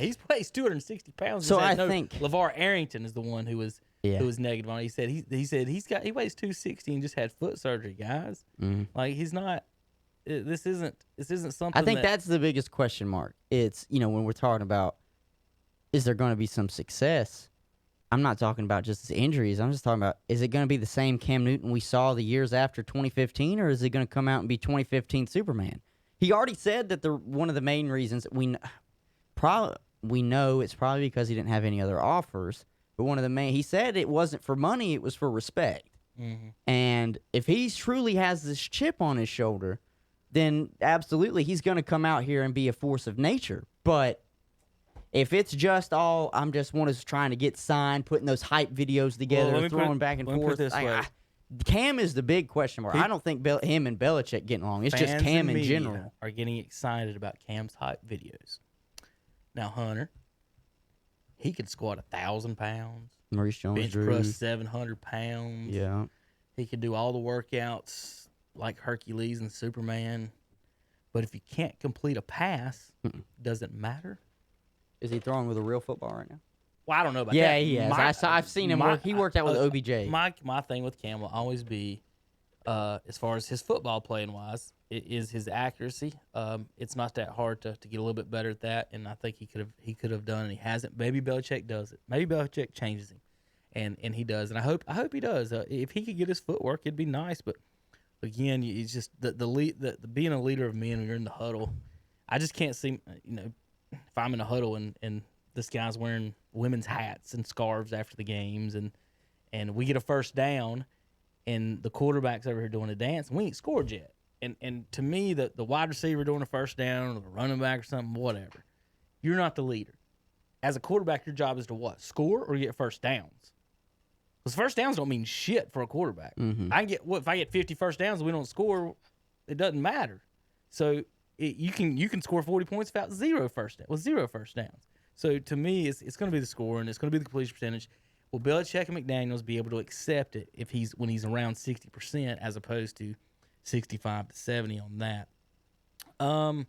Anything else in the NFL, Hunter, before we move across the board? No, I just think I know that they've decided 2 preseason games. They've cut it down from 4, but that was more of a for Corona reasons, not quite just that's what they want to do going forward. Mm-hmm. But the Players Association wants no preseason games.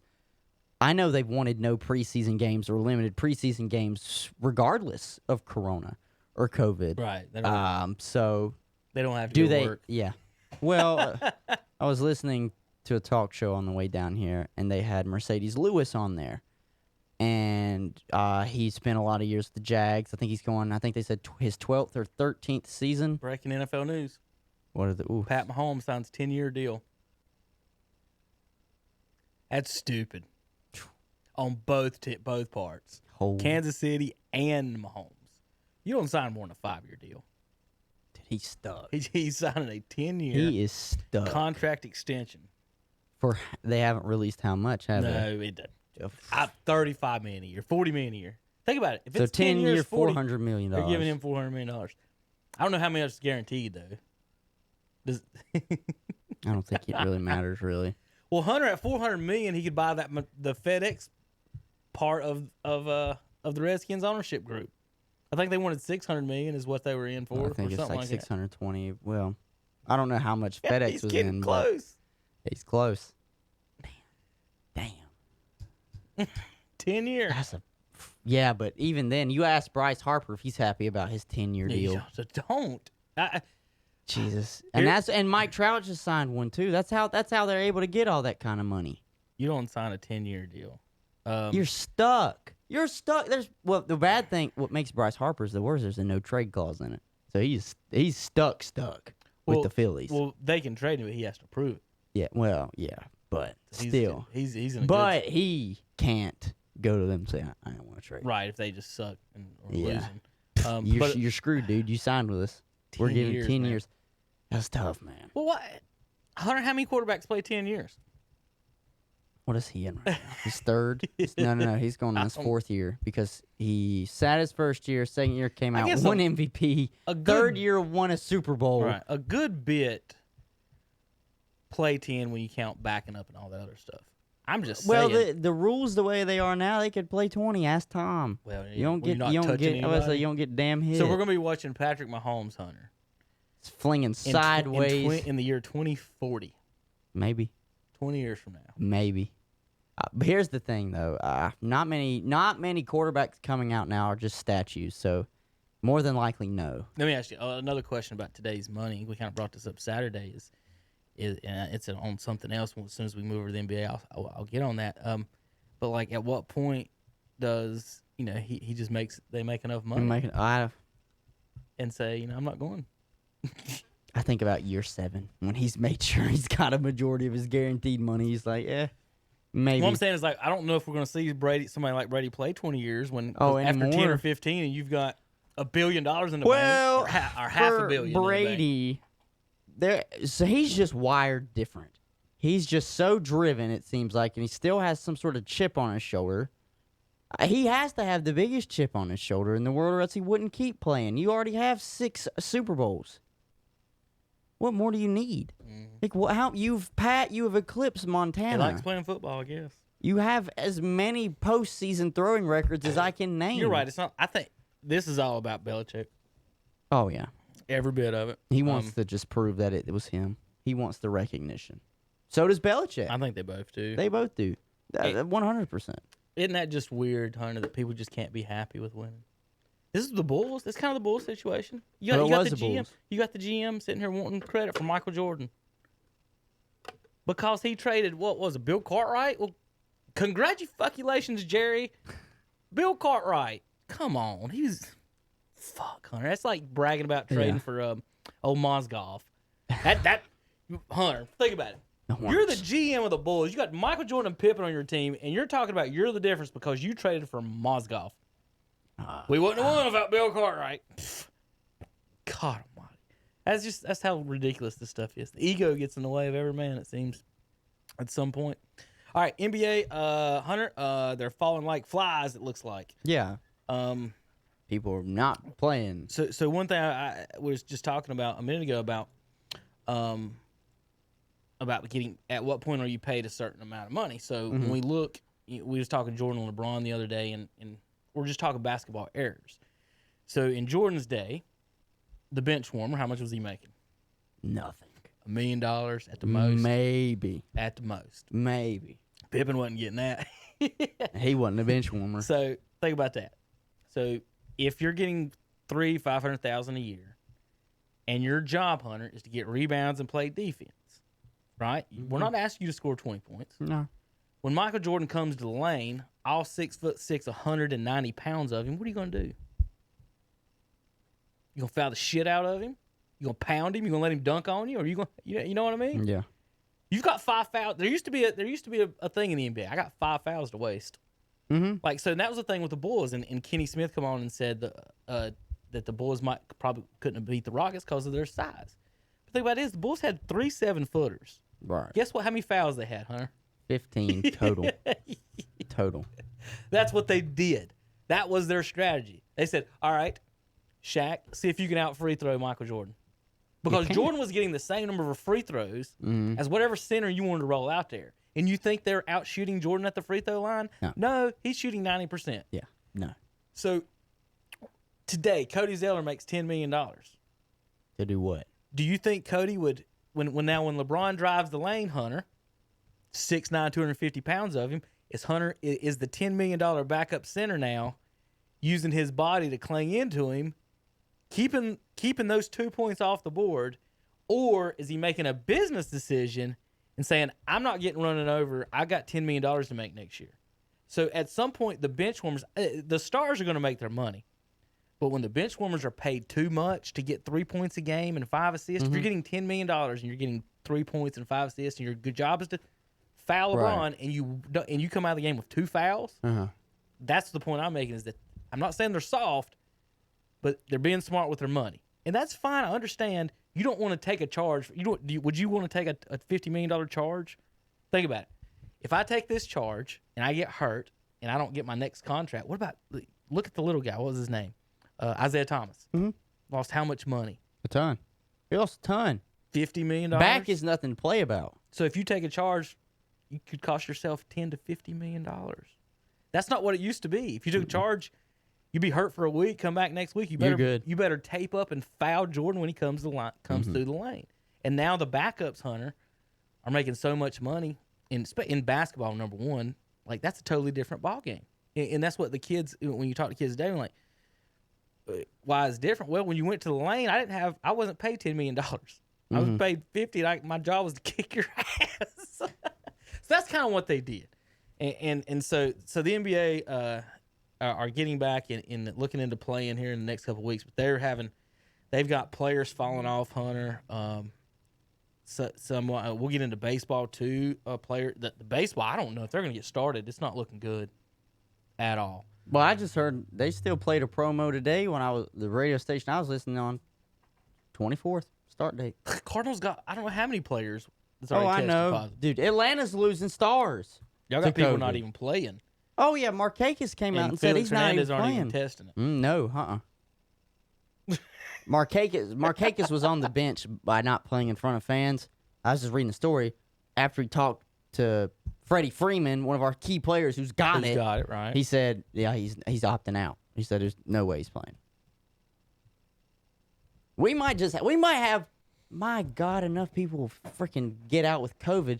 The damn Kansas City Royals might win it. Terry Mock's prediction might be right. But, well, my thing is, Hunter, is... We can just combine NBA and MLB right now because they're both facing the same problem.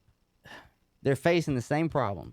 Players are catching it. Before they do this, and again, we don't draw a line. So, give me a line. Do 5 players get it on the Cardinals and we shut the Cardinals down? Is it 1 player? Is it 20 players? Or we just... Or that's statewide, though. That's everything. Or is this the strategy, Hunter? We're going to keep playing baseball and basketball too. Follow me here. Yeah. We're gonna play our season. We're gonna play our playoffs, and whoever survives. Because to me, that's what it looks like. What they're doing. I don't mind it. That's just me. How many people are they putting on the baseball rosters? The baseball roster's got whatever 60 on a taxi club. Okay, so 60. So to me, is that not what they're doing? I think that's what they are doing. Think about what we're going to have. What we could have. And I'm gonna. They wouldn't have waited this long going back and forth for them to not get this season in. Instead of baseball, they would have just called it and canceled it months ago. Instead of baseball, I want to lean towards the basketball part. I don't even know if they have a taxi squad. Well, that's what I'm saying. What we could end up having. Think about this. What if LeBron gets it? What if Kawhi Leonard? Oh shit, they're shutting it all down. Think about if LeBron gets it, they'll shut it down. But let's say, what if? Think about this. What if all the Clippers get it? All of them. And the Lakers don't. And we go to the Western Conference Finals, and they get it the week of. And now all of a sudden it's LeBron and the Lakers versus Doc Rivers and Austin Rivers, and that's it. Do you understand what I'm saying? Yeah. If we keep going, if we don't cut it off and say we're going to end the season because of so many tests, but if you have it, you can't play, then that means by the time the finals and the World Series happens, these teams will not have half their rosters, and we're going to get a team, let's say the Lakers or somebody who doesn't have anybody get sick. You'll think about the asterisk we're going to give LeBron if he wins this title, and people are sick. People are sitting out, not playing in the playoffs. And now all of a sudden, my team's going to win. Now, they're in a bad spot right now without Avery Bradley and maybe Dwight Howard. But my thing is not them in general. What the Bucks make the finals and Giannis gets it. Did you hear? The Bucks can't even go back to their practice facility before they go back and play. Can they not? They can't because of so many tests that came back positive. They can't go back and go into their facility. So think right. So are we playing with or without it? We have to make that decision. The start date is not until July 30th or 31st. It's not till the end of the month. It is July 7th. 6th. 6th. I'm sorry. I was going to say 6th. I was just looking to act like it. I was just say July 6th. You mean to tell me for basically 24 to 25 days that they are going to have to just continue to practice at home? Some of them don't even have basketball goals to shoot on at home. How much of a disadvantage is that just for a team that was starting to get back and be able to do their workouts, and now their whole facility is shut down? Yeah. And they can't go work out. They can't go and have team organized practice. It's ridiculous. I just, oh, goodness. I want to congratulate Tim Ruff, announced today, quarterback, running back at Crest, committing to Howard. There you go. Today. Verbally committed, that doesn't mean he'll be there. We saw the Surratts change right a couple of times. So, all right, Hunter, let's go through the power rankings of the 22. So, well, did you weren't here for you weren't here for the Hornets thing, the losers tournament. Oh yeah, but I know they're doing the little bubble up in Chicago. Like, first question, why? Second question, I guess they still want to. What I had read though, they wanted the losers. That's why they pushed so hard to try and just get all 30 teams to go back, is because they didn't want to feel like those teams were being left out and were going to not be able to work out and have their competition and essentially be behind when the next season comes up. I understand that. I tell you what's crappy is really why they should have made everybody play is because they had to redo the schedules. Yes. So think about if you were Have you seen Zion's schedule? Right. Think if you had a team. That's damn easy. If you were one of these teams and you had, what if you were a West Coast team and you still haven't went on your East Coast trip yet? Yeah. Well, it really doesn't matter. That You're means all in you one have. place Well, now. no. What I mean by is that you're going to win more games against the Eastern teams. So your record is suppressed by not playing the Eastern Conference leg yet, and now you're playing more Western Conference teams because there's more. And now you're playing more Western Conference teams at harder competition. You're not playing the losers of the East. But the one that has the easiest road is the easiest schedule is the New Orleans Pelicans. They've come out and did their little ranking is the easiest schedule, and this is ESPN's ploy. Here's your power rankings. They want to get them in. Wizards 22, Suns 21. I'll pull this up for folks can watch online as I scroll through this. Spurs 20. Brooklyn Nets 19. If they had Durant, they ain't gonna have Durant, Jordan, or Kyrie. There's not even. You might as well let the Hornets try for this instead of the Nets. That's my point. What the hell are the Nets gonna do besides waste time and get other people sick? They ain't gonna make no noise. They win shit. They're not making any noise. Sacramento, you ain't winning shit. Memphis, you might have a chance in these trying times. How about that? Yeah, I'll give you some. I'll say that. I'll give them credit. The team above them, I'll give them a little bit credit. I think these three teams will have great opportunities. Memphis, Portland, and if New Orleans is sitting above them, because I think they probably will be. Man. It says, honestly, Portland, to me, has one of the best rosters. I think they do have arguably they have the best backcourt. I mean, arguably. Who's the best point guard in the West? Right now. Healthy and playing. Healthy and playing is Damian. Is him or Westbrook, isn't it? I would take Damian over Westbrook. I probably would too. Because I was going to say Steph, but he's not playing. So, you maybe got the best point guard. Then you got the best rim defender in the league, Hassan Whiteside. Mm-hmm. Carmelo can get you buckets off the bench. Trevor Ariza can guard anybody in the NBA.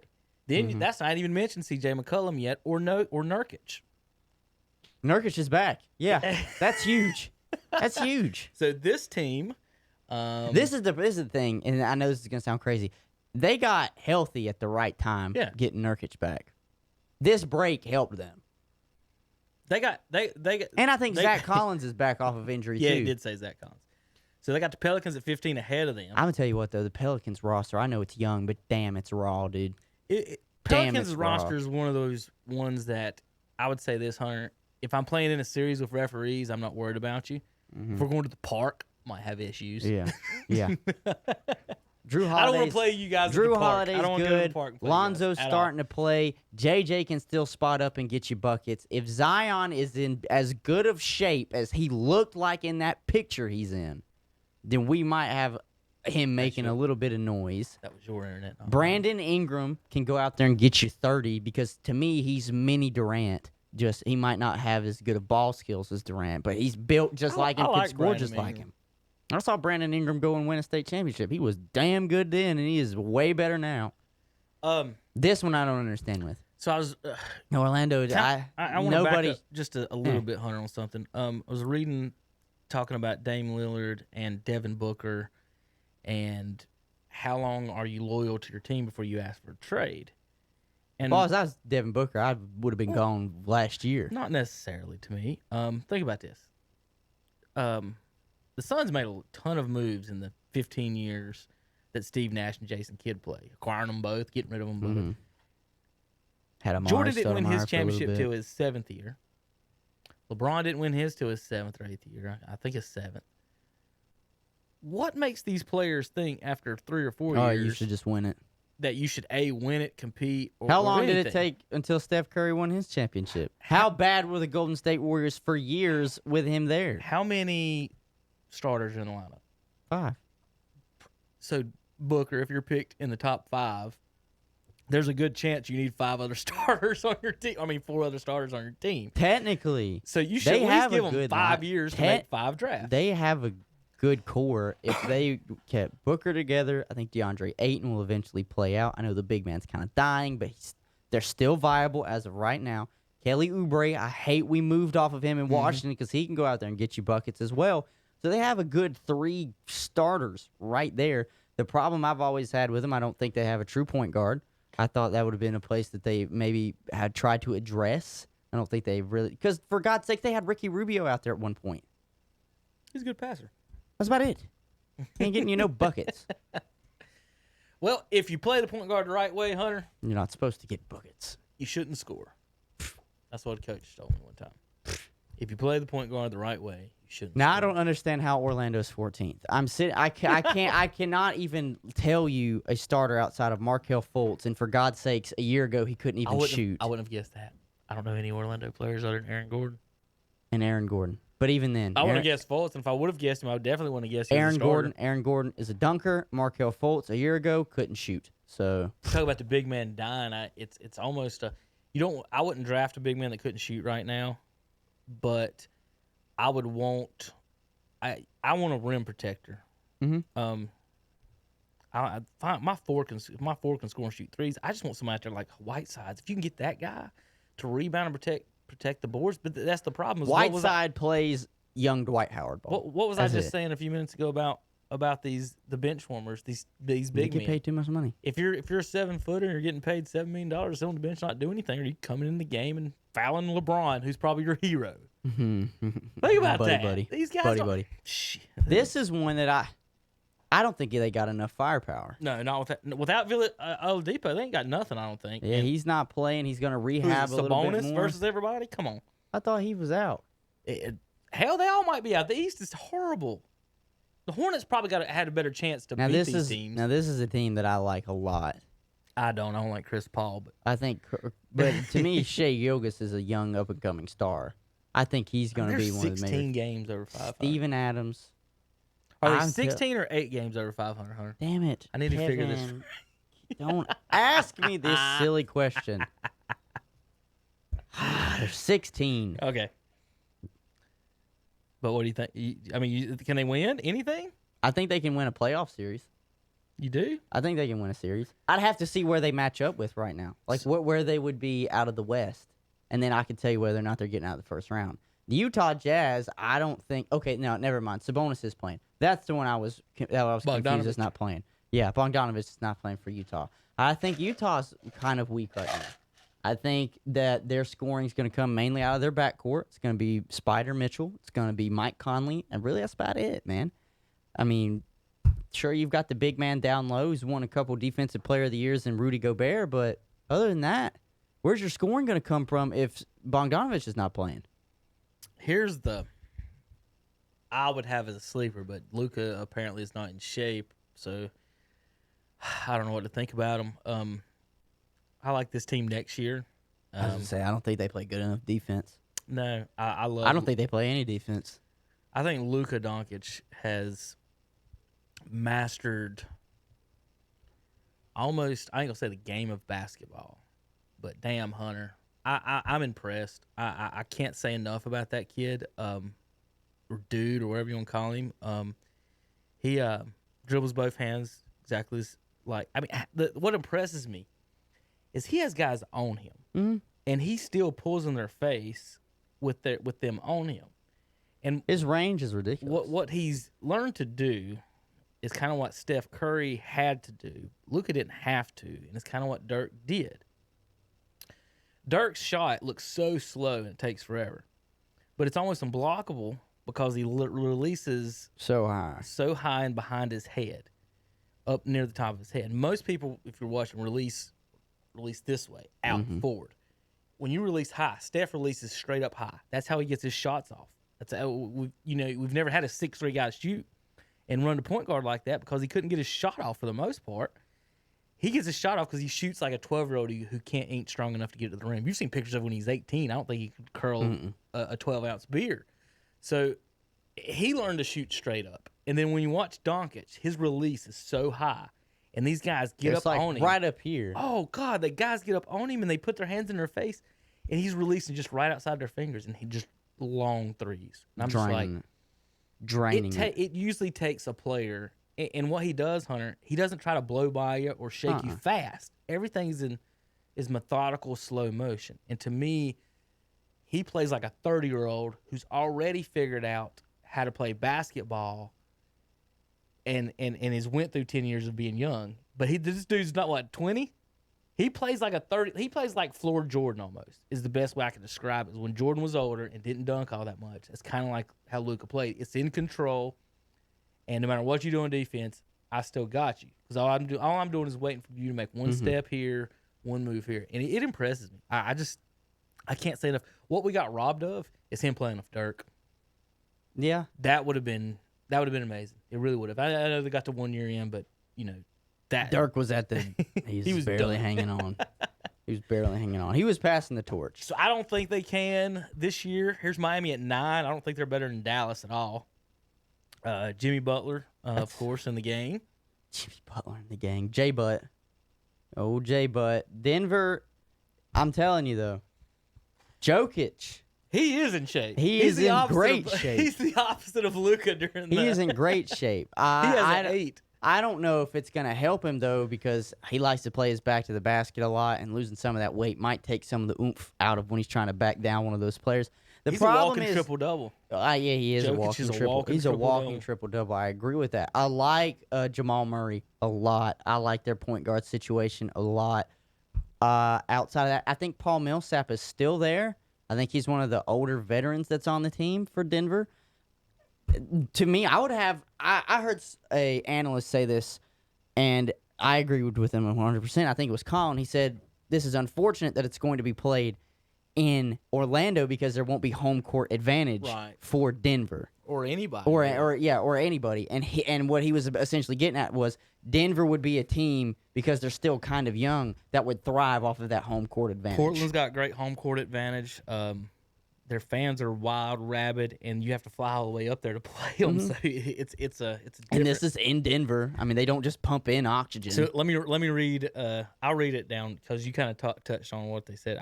You pretty much wrote this, but a slimmed down Jokic gives the Nuggets a completely new look and brings up questions they didn't have before. Are we sure Jokic, who tested positive for Corona in June, is going to be a better player? Part of his brilliance was his physicality, using his frame to work angles, carve space, and lull defenders to sleep. The change could mean Jokic has more explosive first step, is conditioned better for long stretches of playing time, and can combine his unique skill with more athleticism. If that's the case, Denver may have had one of the most striking improvements of any team. I did write that, didn't I? My God, that's essentially everything I was just saying, and I didn't even read that. I know. That's what I was. While you were saying it, I was now here's a team. Here's a team. If more teams start losing players like flies, that'll actually make noise. You think depth is going to be the winner of this playoff? Well, that's why it's looking like it's going to be. If people are falling like flies, the coronavirus, and these teams are not just beneficiaries like the MLB, where they can just pull from 60-man pools, then yeah, it is going to be a depth thing. You know, the 76ers, they have 2 stars in Ben Simmons and Joel Embiid. They've got an easy-ass schedule. Listen to this. Indiana, no Oladipo. San Antonio, no anybody. Washington, no anybody. Orlando, no anybody. Whoa, we have Bradley Beal. Phoenix, only Devin Booker. And then they get Portland, Toronto, and Houston. Those will be problems. But those other 5, they finish with those 3? Not in that order. The last 2, it's 3 out of 4, though. It's Portland, Phoenix, Toronto, and then Houston. I was going to say, if they end with those 3, that could be demoralizing if they just lose 3 straight going into the playoffs. And 4 out of 4 if Booker puts it on them. I don't know. It's going to be a good 8. Hunter, we're going to get a preview, though, because when they play Toronto, I think that they may match up in the playoffs. And think you've got Ben Simmons versus Kyle Lowry. We've got a lot of different thoughts into how basketball players should look, and we're about to find out who's going to be the winner when little chubby Kyle Lowry beats the 7-foot point guard. I'm just going to say it, though. I'm saying it. He's going to beat the deepest team in the East, I'm going to say, is Boston. The deepest team is Boston. But the team with the most 2 talented players in the East is the 76ers. The problem is they just can't get their shit together. Think about their size. Oh, yeah, they got Al Horford down there below. Simmons, Horford, and Embiid. They got rid of all of their shooters just to get big. Can the Celtics guard Horford? I'm trying to think who their big man is. Enes Kanter. That's the big white dude, Aaron Baines or Haynes, isn't it? He's just out there for 5 fouls. Is he guarding Embiid and Horford? He's just out there for 5 fouls. Who's staying in front of Ben Simmons the whole time? Philadelphia's problem, because this is what you're gonna have. Their wings won't. Well, they don't shoot. The Celtics got the best wings. Philadelphia's got the best inside game. They got the best inside game, and I'm saying this is crazy. I'll take Ben Simmons over Kemba Walker, because that'll be your point matchup. And then think about it. Who's the 2 guard in Philly? I don't know. It was Covington, but they moved off of him. No, it wasn't Covington. He was a 3. I'll look. I'm pulling up the depth chart for the folks watching. But to me, it's just one of those things where who is going to sacrifice their offensive game to be able to stay in front of Ben Simmons on the defensive side of the ball? Like, who's going to do it?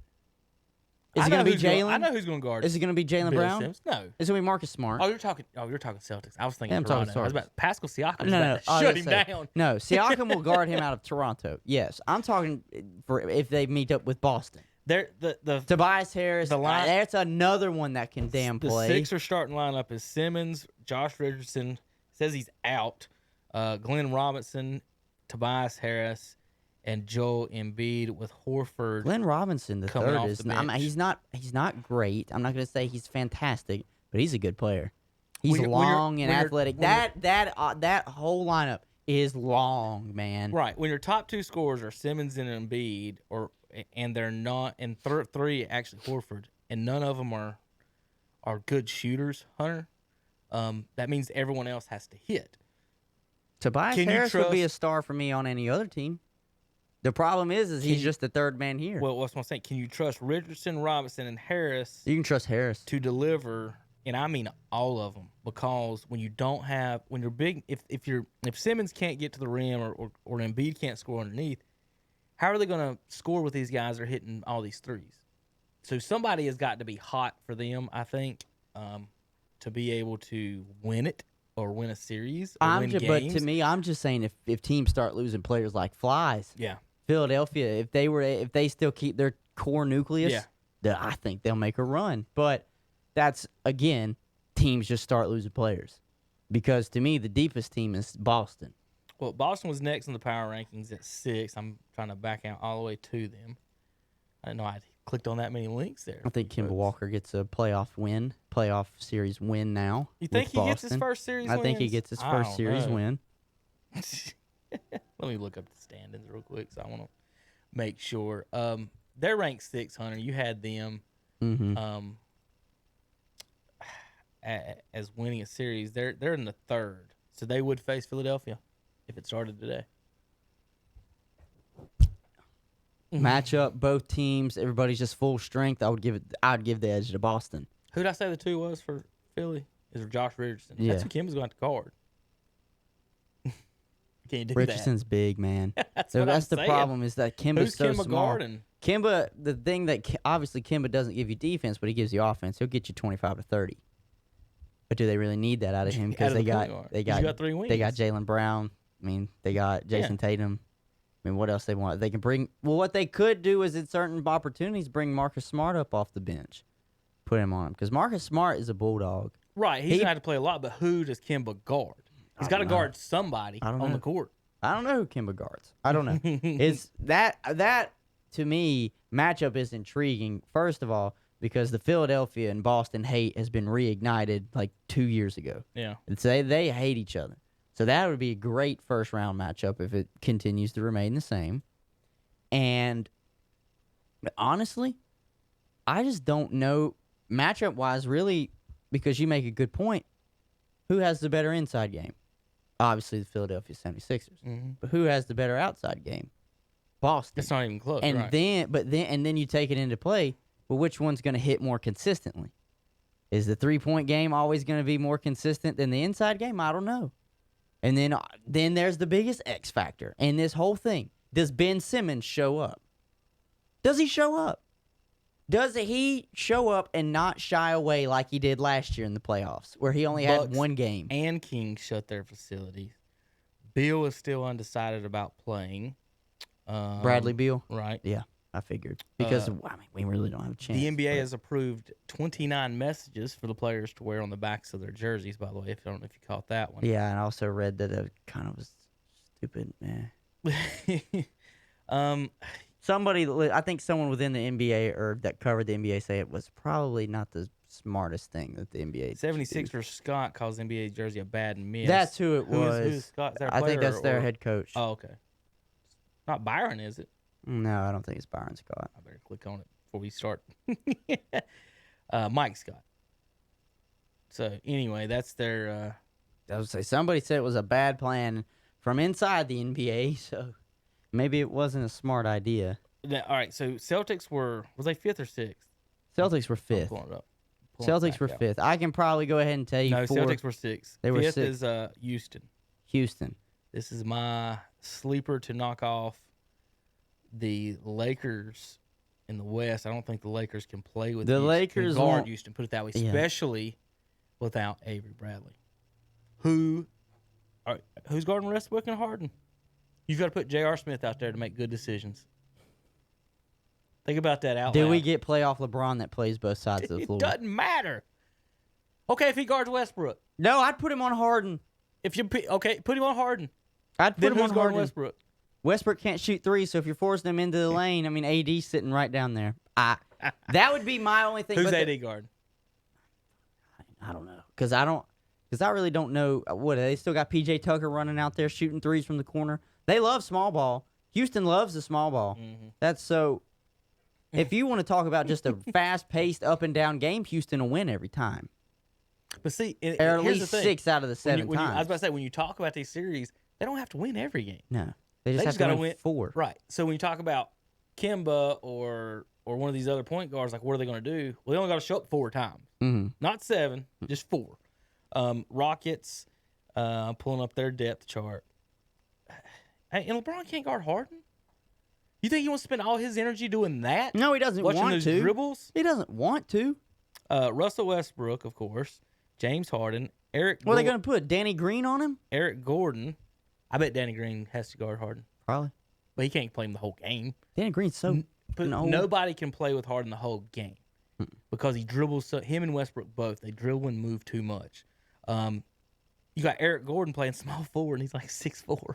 I was about to say, Eric Gordon is a point guard. Robert Covington's your power forward, and P.J. Tucker's playing center. They have no rebounding, no shot blocking. They moved off of their only rebounder. LeBron will be bigger than everyone on the court for Houston.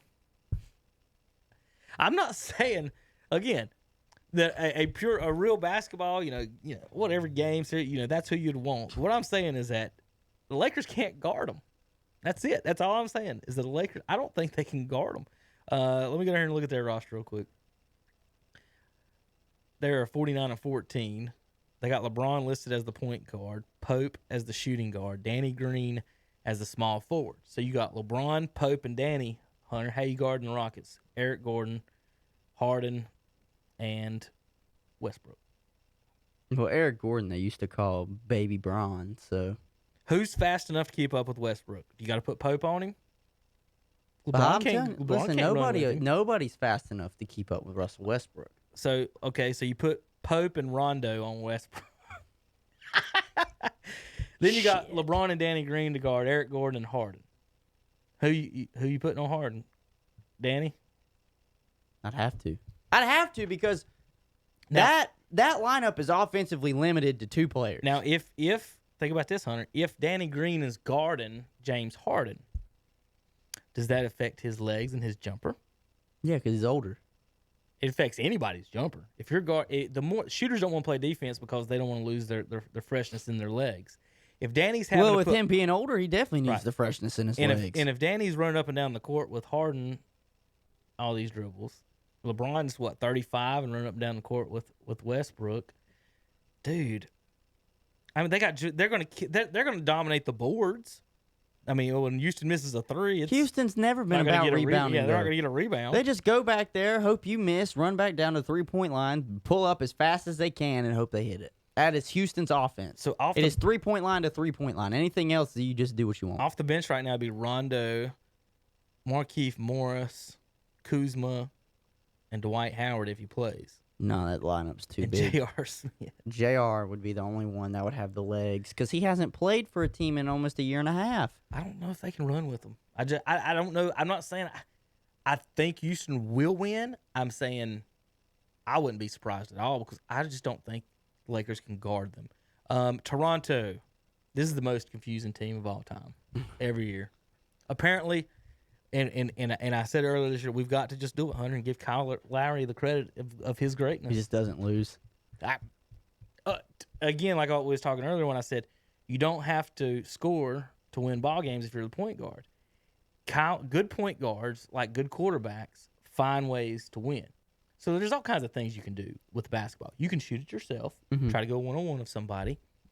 The best thing to do, and the most important thing to do when you're starting a game off, is when your point guard is getting into the lane, that's trouble for the other teams. Once I get in the lane, I can do 2 things. A couple of things. I can kick out to a wide-open guy. I can shoot it myself. As soon as my guy get fouled. Right, as soon as my guy just, blinks or doesn't pay attention for half a second, I can get a shot up. Or I can pump fake, do whatever I want, and dump it to a cutter or big man in the lane. So you can kick it out, shoot yourself, or give it to the cutter. And Lowry does a good job of finding the offense. A good point guard, Hunter, will go into the game, will go into a possession, and say, it doesn't matter who scores as long as somebody does. Yeah. That's the thing. So they've got them at 4th. Let's see what they say. Most of the players, excluding Anube, missed about a month during the season. But everyone is healthy, it seems. It says the Rockets are confident they have a chance to make another deep run and defend their title, Hunter, without Kawhi Leonard and Danny Green. They are 46-18. Without their starting shooting guard Nick Nurse is and a great small coach. forward. Nick Nurse is a great coach. There's a reason why he won Coach of the Year last year. He's a great coach. And he's able to get the guys in the right position. He's got them bought in, and they're playing good basketball. Siakam is a young star in the making. Think about Hunter. Your team made the finals last year. You're the champions. Mm-hmm. But we're going to take Do away. They still have Serge Ibaka on their team. We're going to take. Yeah, he's a starting center. Mm-hmm. We're going to take away your best player. Kawhi. Then we're going to take away your best 3-point shooter, Danny. We're going to replace them with Anube and Fred VanVleet. Van Vliet won some of them games now. He did. Well, what I'm saying My is man that, is a shooter. Would you expect them to have this good of a record at any point? And I don't think anybody would. No, I know that the East is down, right. So I would have said they would have been in the top half of the 8. They would have been maybe 4, maybe 2 through 4, but I would have said 6th. They're second. I would have said 6th. You don't got your best player and your best defender and 3-point shooter as well. And you're starting Fred VanVleet. That's just the thing. You're starting Fred VanVleet. I like Pascal Siakam. He showed up last year. But, teams score 100 points in a game, Hunter. If I said your team is Kyle Lowry, VanVleet, Anube, Siakam, and Ibaka, you feel confident about getting 100 points? We say the same thing about can the Hornets even score 70 in a night? Shit. Regular season, nobody plays defense. In this playoffs, I don't know. It's playoff ball. All right, finishing up the rankings. We know 1, 2, and 3. We know who 3 is. The Lakers. The Los Angeles Lakers. Mentioned just a minute ago myself that I don't think they can guard Houston. That doesn't mean they can't beat anybody else. This is what happens if Dwight is out. Anthony Davis would be reluctant to play the 5, even though they got McGee still there too. I don't know what Davis's problem is at playing the 5. Like, what would your problem? 5 and 4 are pretty much interchangeable nowadays as far as position wise. It's just guarding somebody.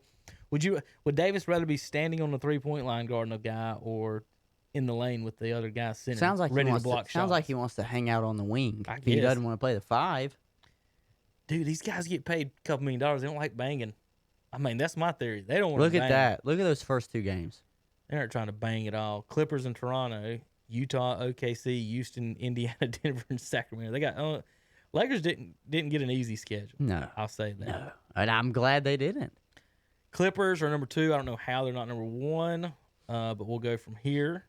I mean, you got 2 stars in George and Leonard, and I mean, Milwaukee's got 1, and he can't shoot threes. So yeah, but they played their best defensive team in the NBA besides the Lakers. Who? Milwaukee.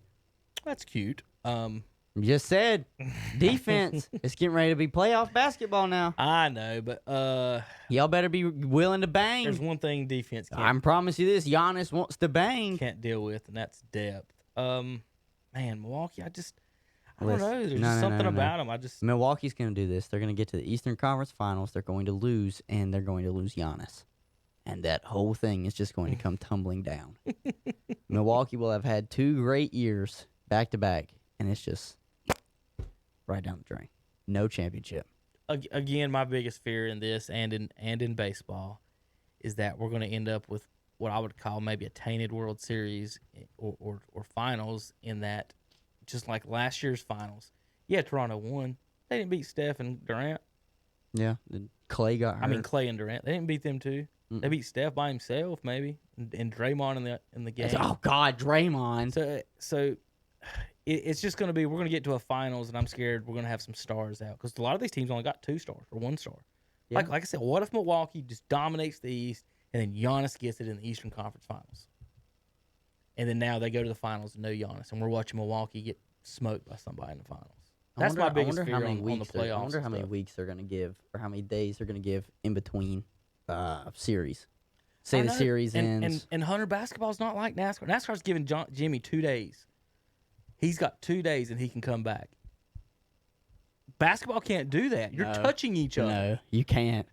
Football, I've been thinking about football, about how they say. A player came out and said, I can't remember who it was. It was one of the headlines on ESPN, but he came out and said, or no, maybe not ESPN, but it was on Twitter. He was interviewed and he said, there is no social distancing in football. No. How do you play? None. So the only thing I could think of is if they come up with a few rules. They'll just play 4 corners in the NBA. NBA is impossible to do this Corona stuff. Basketball is not a sport you can do. Football, here's my proposal. See if you think it may or may not work. Just require sleeves and gloves. I'm fine with it. Because their bottoms are already covered up. Yeah, they can't show knees. It's not like college. So, Michael, that was my question: is would that be okay? I know I'm not asking if you're fine with it. What do you think? Well, most of these places are going to be cold weather anyways. I mean, I don't see why not. Do you think the players or anybody would fight that? Well, a lot of guys like to go out there with their bare arms showing. I know they do. But with this year only, should the NFL think, or even college football, or any of the football, high school, any of them think and say gloves and sleeves required? Yeah. Because you can buy the thin sleeves. Yeah, is what you need. Oh yeah, Under Armour or whoever's your sponsor. I don't care. Nike has dry fit that they can use. They're fine. Those are the words I should use. Some dry fit gear to wear for undersleeves and stuff. I think they can. Personally, quarterbacks really can't. Not on their throwing hand. Some of them do. Well, I think Teddy wears one. If you got smaller hands and can't grip, I'm telling you, those NFL footballs are huge. I mean, if you don't have giant hands. But there's going to be a ton of quarterbacks who are going to. Personally, I don't think they need it. I think the one thing that the NFL should probably mandate more than anything is that you wear a face mask, not like the visor. I think if anything, all of them should wear visors. Visors. And I'm not saying that they have to be dark visors. Right. Just clear visors. And I know people might be all upset because they'll start to fog up at some point. But they won't be able to see. But what has been the main thing that people say all the way? The linemen are the ones that... They're going to hate it. Well, they want to... They don't mind putting them on. I'll say this. Linemen don't mind putting them on if it's not going to fog up. They don't want it fogging up at all. Because the reason they don't mind putting them on sometimes is because the linemen used to do it because defensive fingers in your eyes. Mm-hmm. So... I don't know, because think about it. If you're worried about it, it's droplets. That's what a lot of people are worried about, are the droplets from the virus. Well, you can wash your arms off. You can wash your hands off, but what have they always said? Don't touch your face. Mm-hmm. Don't touch anything. Don't touch an orifice where it can get in and mix with your own, saliva and whatnot. That's how you really get it. That word might get us banned. Hunter. Orifice? I don't know. I don't think it will. I don't think it will, but you know what I mean. Like, they can go over to the sidelines. They can wash their arms off with some soap and water. I think they'd be fine and okay without that. They can have Germ-X on the side over there, some antiseptic to wash their hands off after a series is done.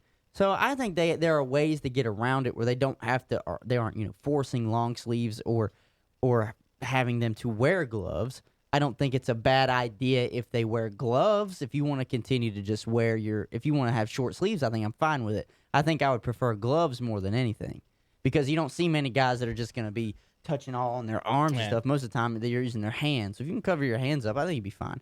To me, it would be the visor because you don't want a guy sweat, droplets, maybe his spit coming in on your face at all.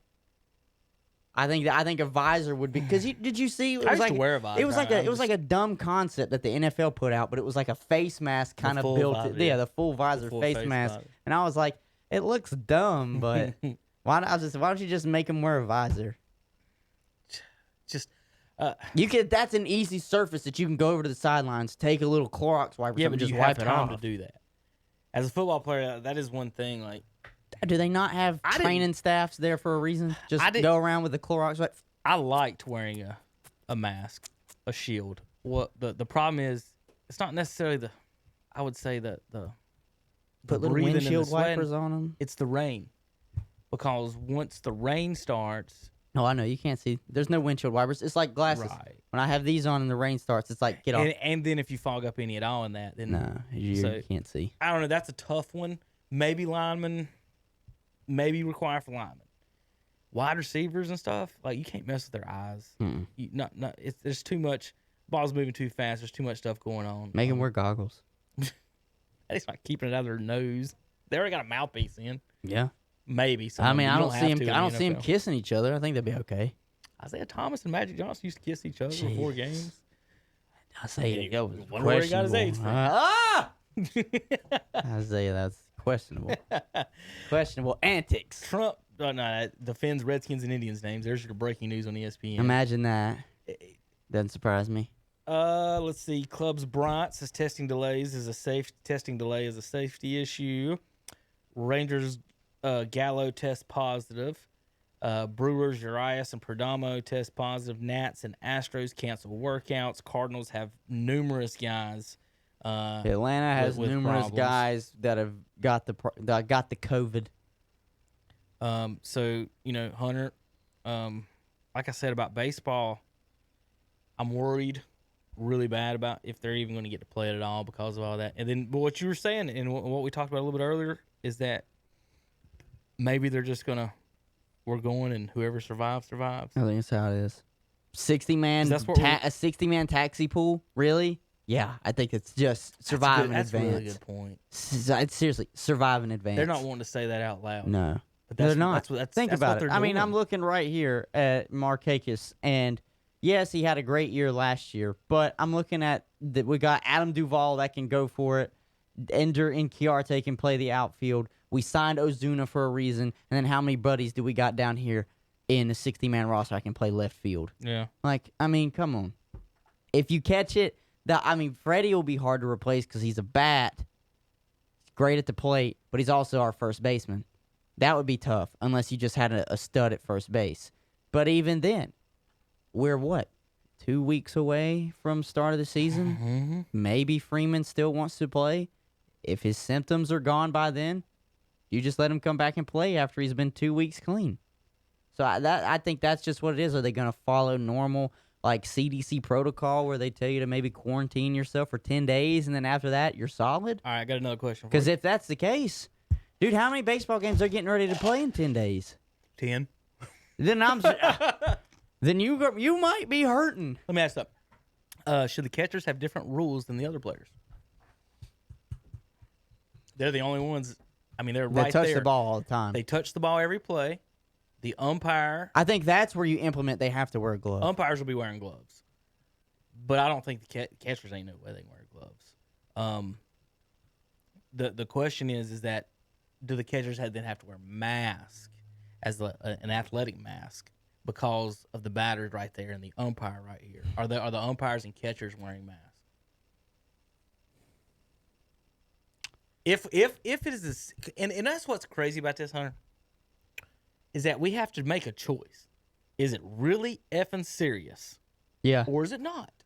Because I can pull some numbers out right now, but I'm really not. Right. If it's really, then I'd be like, y'all just go play. Well, about 0% under 45 die from it. So, not only that, like, look, I did the math. All right, it was like I checked it the other day. 40,000. There are 40,000 cases in America. 40,000. We have a population of 360 million. If you want to do just normal math, there's nothing. This ain't like the war equation. All right, all it is 40,000 divided by 40,000 over 360 million.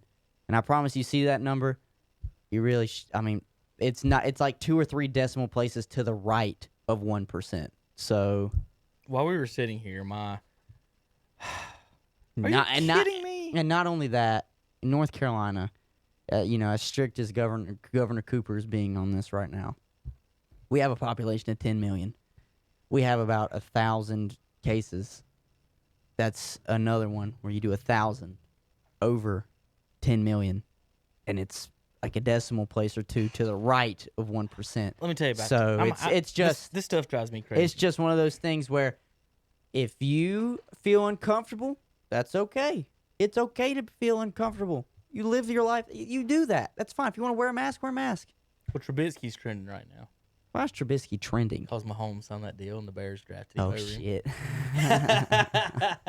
Well, it doesn't matter. The Bears are pretty tied up with that damn deal they traded with Nick Foles. Well, the reason I was about to fuss was I've got, so on my timeline here, it's had St. Louis and my Cardinals in my timeline, in my recommendations. While we were sitting here, it doesn't. I hit refresh, and it took the Cardinals out of the suggestions. It's been there for a month. Yeah.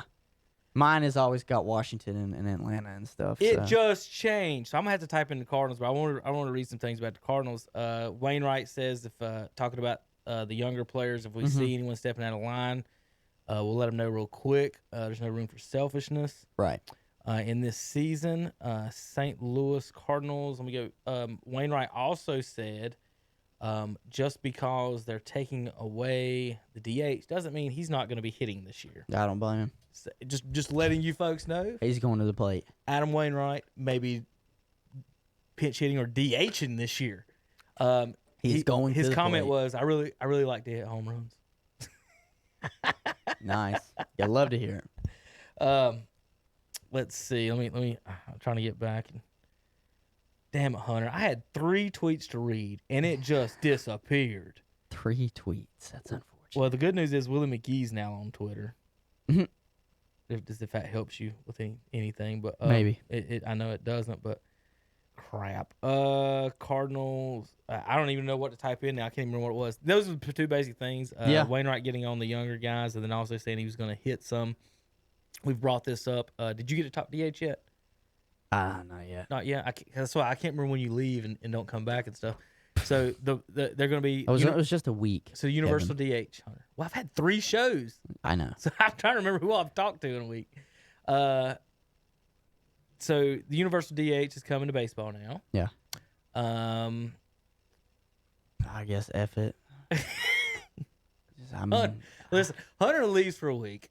He's a Redskins fan.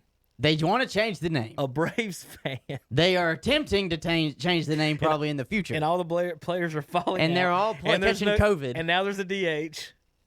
Welcome back, Hunter. You had a week away.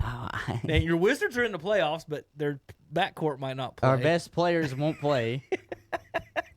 I go to Myrtle Beach for a week, and all hell breaks loose around the world. Week. And so what do you think about the DH in the National League? I don't like it, but you know what? I'm at the point where everything's getting ready to just shit hit the fan and change, where I'm like, fuck it. Whatever. Do it. You know what? Do it. Fine. Let the pitchers just continue to go and wank themselves off a little bit more between innings. Like, Games. Sometimes between weeks. 4 days. If you're a starting pitcher, I'll see you guys in 3 days. I'm just going to go play golf. And think about that. That's what aggravated me so much about Mariano Rivera getting the 100%. I'll see you in 8 innings. If y'all are up. By less than 3 runs. And you need me. Think about it. If you're up by... The only reason that I play... we're all teammates. But the only reason I'm going to play is if you motherfuckers win by 3 runs or less in the 9th inning. That's the only reason you get me to help you guys. If not, I'm eating hot dogs and drinking beer. And getting 100% of the Hall of Fame votes. With the same save percentage as Trevor Hoffman. Let's see. Baseball, anything else on that? Hunter, going across that? I believe that's, they're just trying to get it in. All right. I wanted to touch on real quick on some golf. Did you see the winner this weekend and him getting mad at the cameraman? I did not. Bryson DeChambeau got mad at a cameraman, Hunter. Imagine. There's no fans at the course. There's nobody around. The guy following you with the camera, is the reason you're getting paid, Chief. Yeah.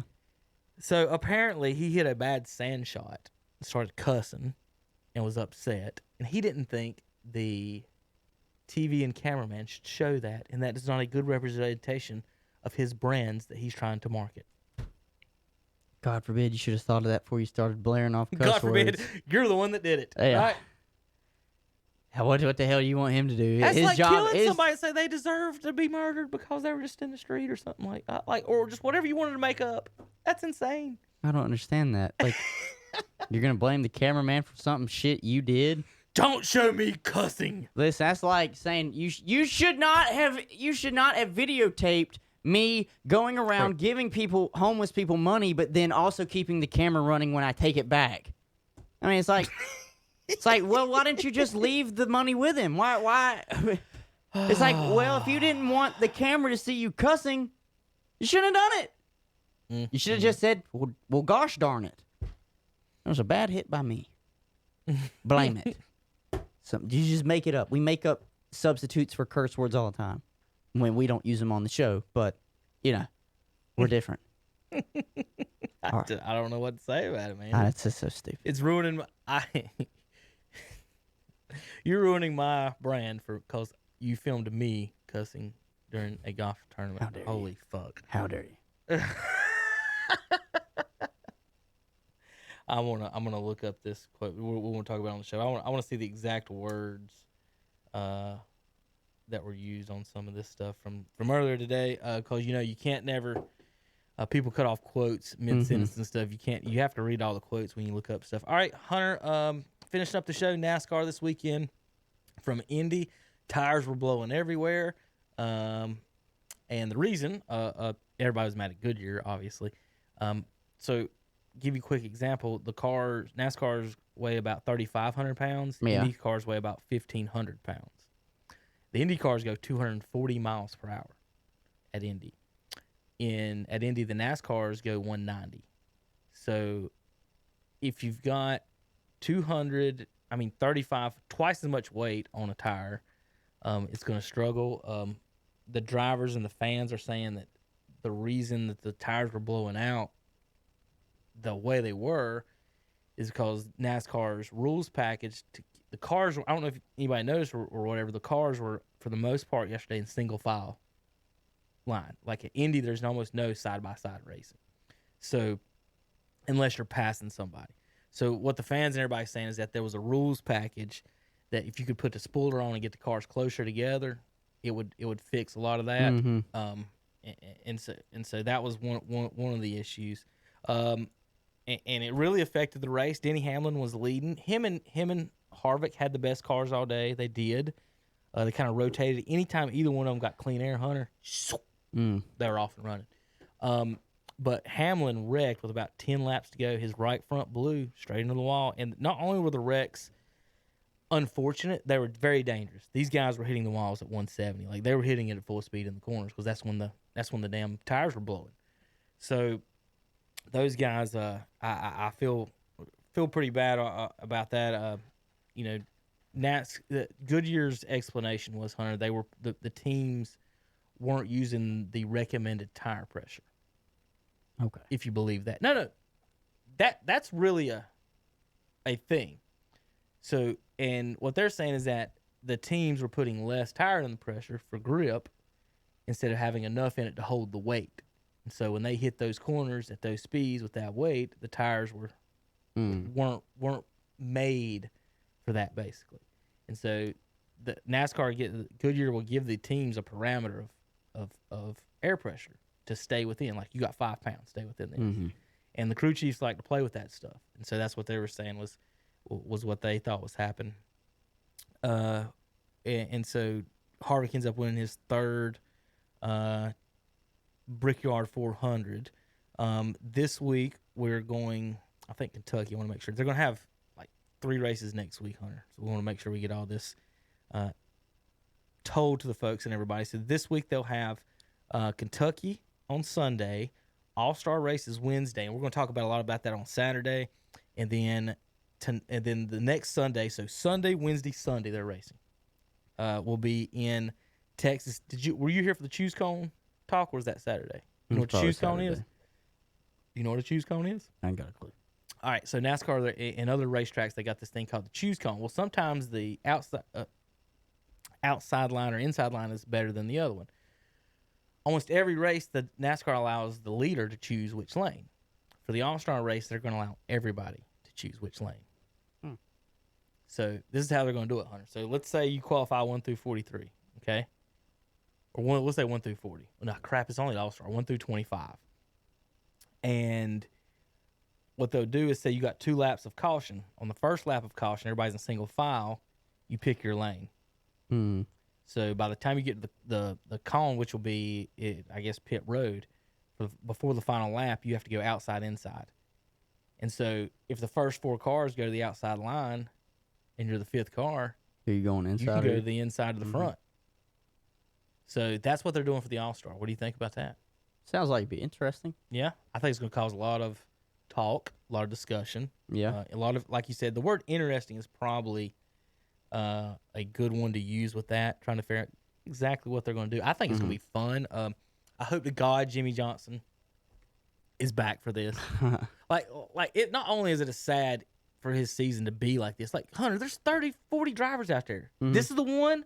We can't get Cole Custer or how about Boucher or one of the ones that wrecks people every week. John Hunter Nemechek can't get corona.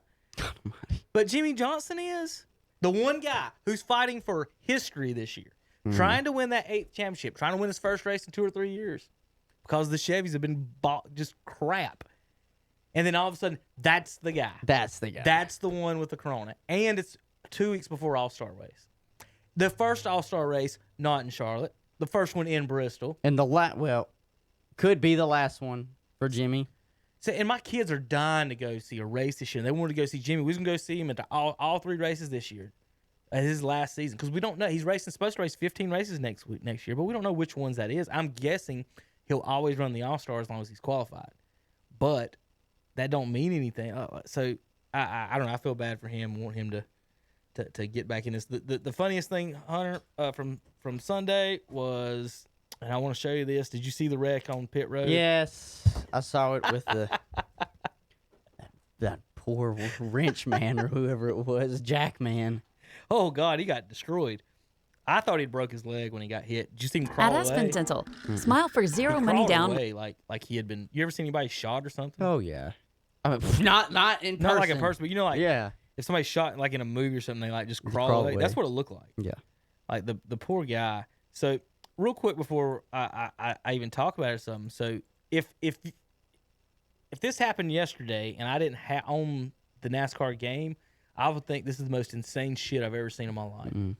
But I have the NASCAR game from 2011, and Hunter, it has a glitch to where if you go into when everybody goes into the pits at the same time, the cars will back up like that.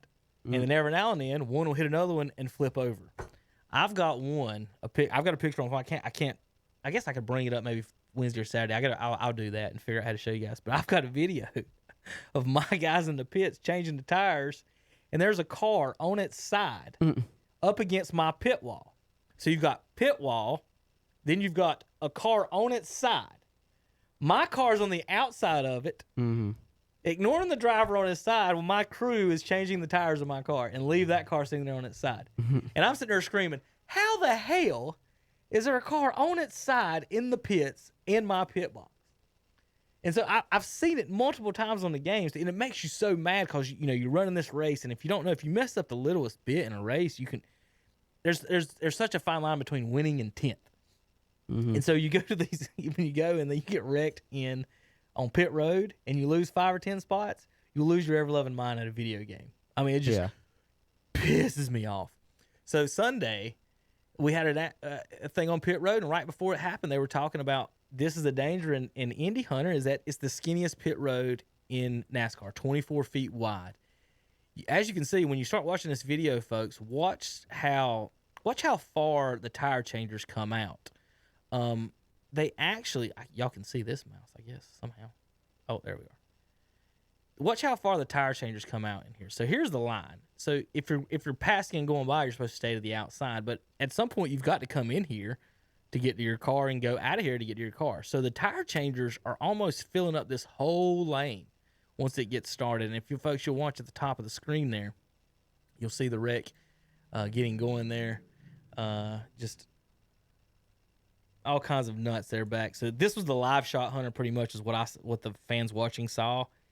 And if you'll notice, whose car's crumpled up there? Jim.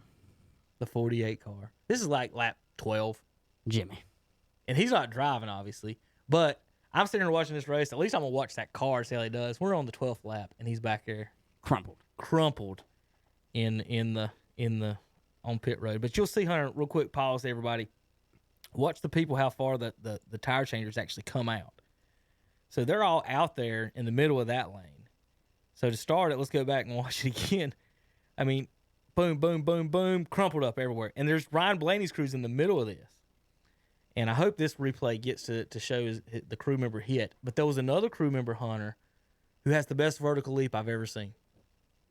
I hope if they'll show it here, this crew member for Blaney, oh my gosh, he'll jump on the roof of the car and see if they show it on this angle. I'll pull up another one if they don't. This was awesome. The guy that jumped. You're getting closer now. Watch these yellow cars. So I'm gonna pause it right here. So that's Allgaier in the 48 car. The 3 cars have wrecked in front of him. So he's diving to the left, Hunter, to not hit the cars in front of him. But what's to his left? People. Right. So Allgaier says he thought he might have missed him and couldn't tell if he got the guy at the end. So Allgaier's in there. Now, the car that causes the problem and hits the guy is this white and yellow one in the back. Allgaier's in there right now. Now, watch this guy with the... Oh, they didn't show that part. All right, I'll find a different one. But, yeah, Hunter, I mean, one guy got pinned his leg there for a second. And then I think I haven't seen the report. He waved to all the fans and everybody as they went by, gave the thumbs up. So I'm guessing he's okay. Here, we'll pull it up from this angle real quick one more time before we get out of here.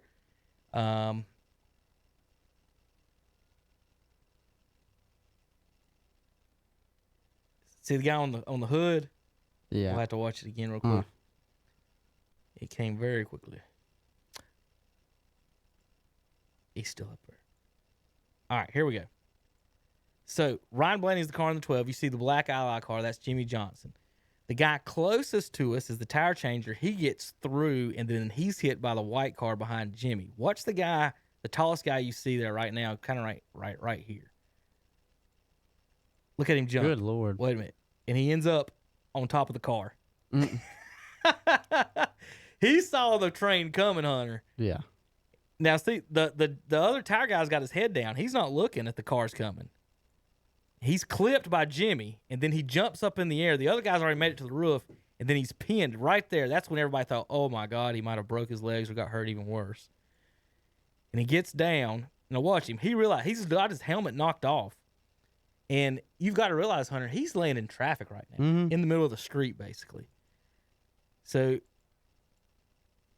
you see him just crawl out of the way, and his gas man has his can there. But it's looking like the guy's okay. Hope everybody's all right. But just a dangerous situation on pit road. And like I said, if that hadn't happened on my baseball game, I'd have never thought that would happen. I would yesterday. I would be freaking out right now on today's show. Yeah, I'm just so calm about it.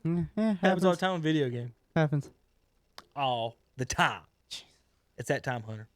It's time to say goodbye, folks. We'll see you Wednesday. Sports Talk, Shock Joxx, Money Menzel time. Money. Ladies and gentlemen, the new DH of the Atlanta Braves, Hunter and Yancey. What do you think, Hunter? Let's get you it. Want DH? Nah, man. I'll leave it to them. All right, everybody. Thanks for tuning in. Shock Joxx, live Wednesday, 2 p.m. We'll see you then. And Saturday, 8 a.m. KTC Broadcasting. Kevin Hastings and Hunter Yancey. See you next time, KTC.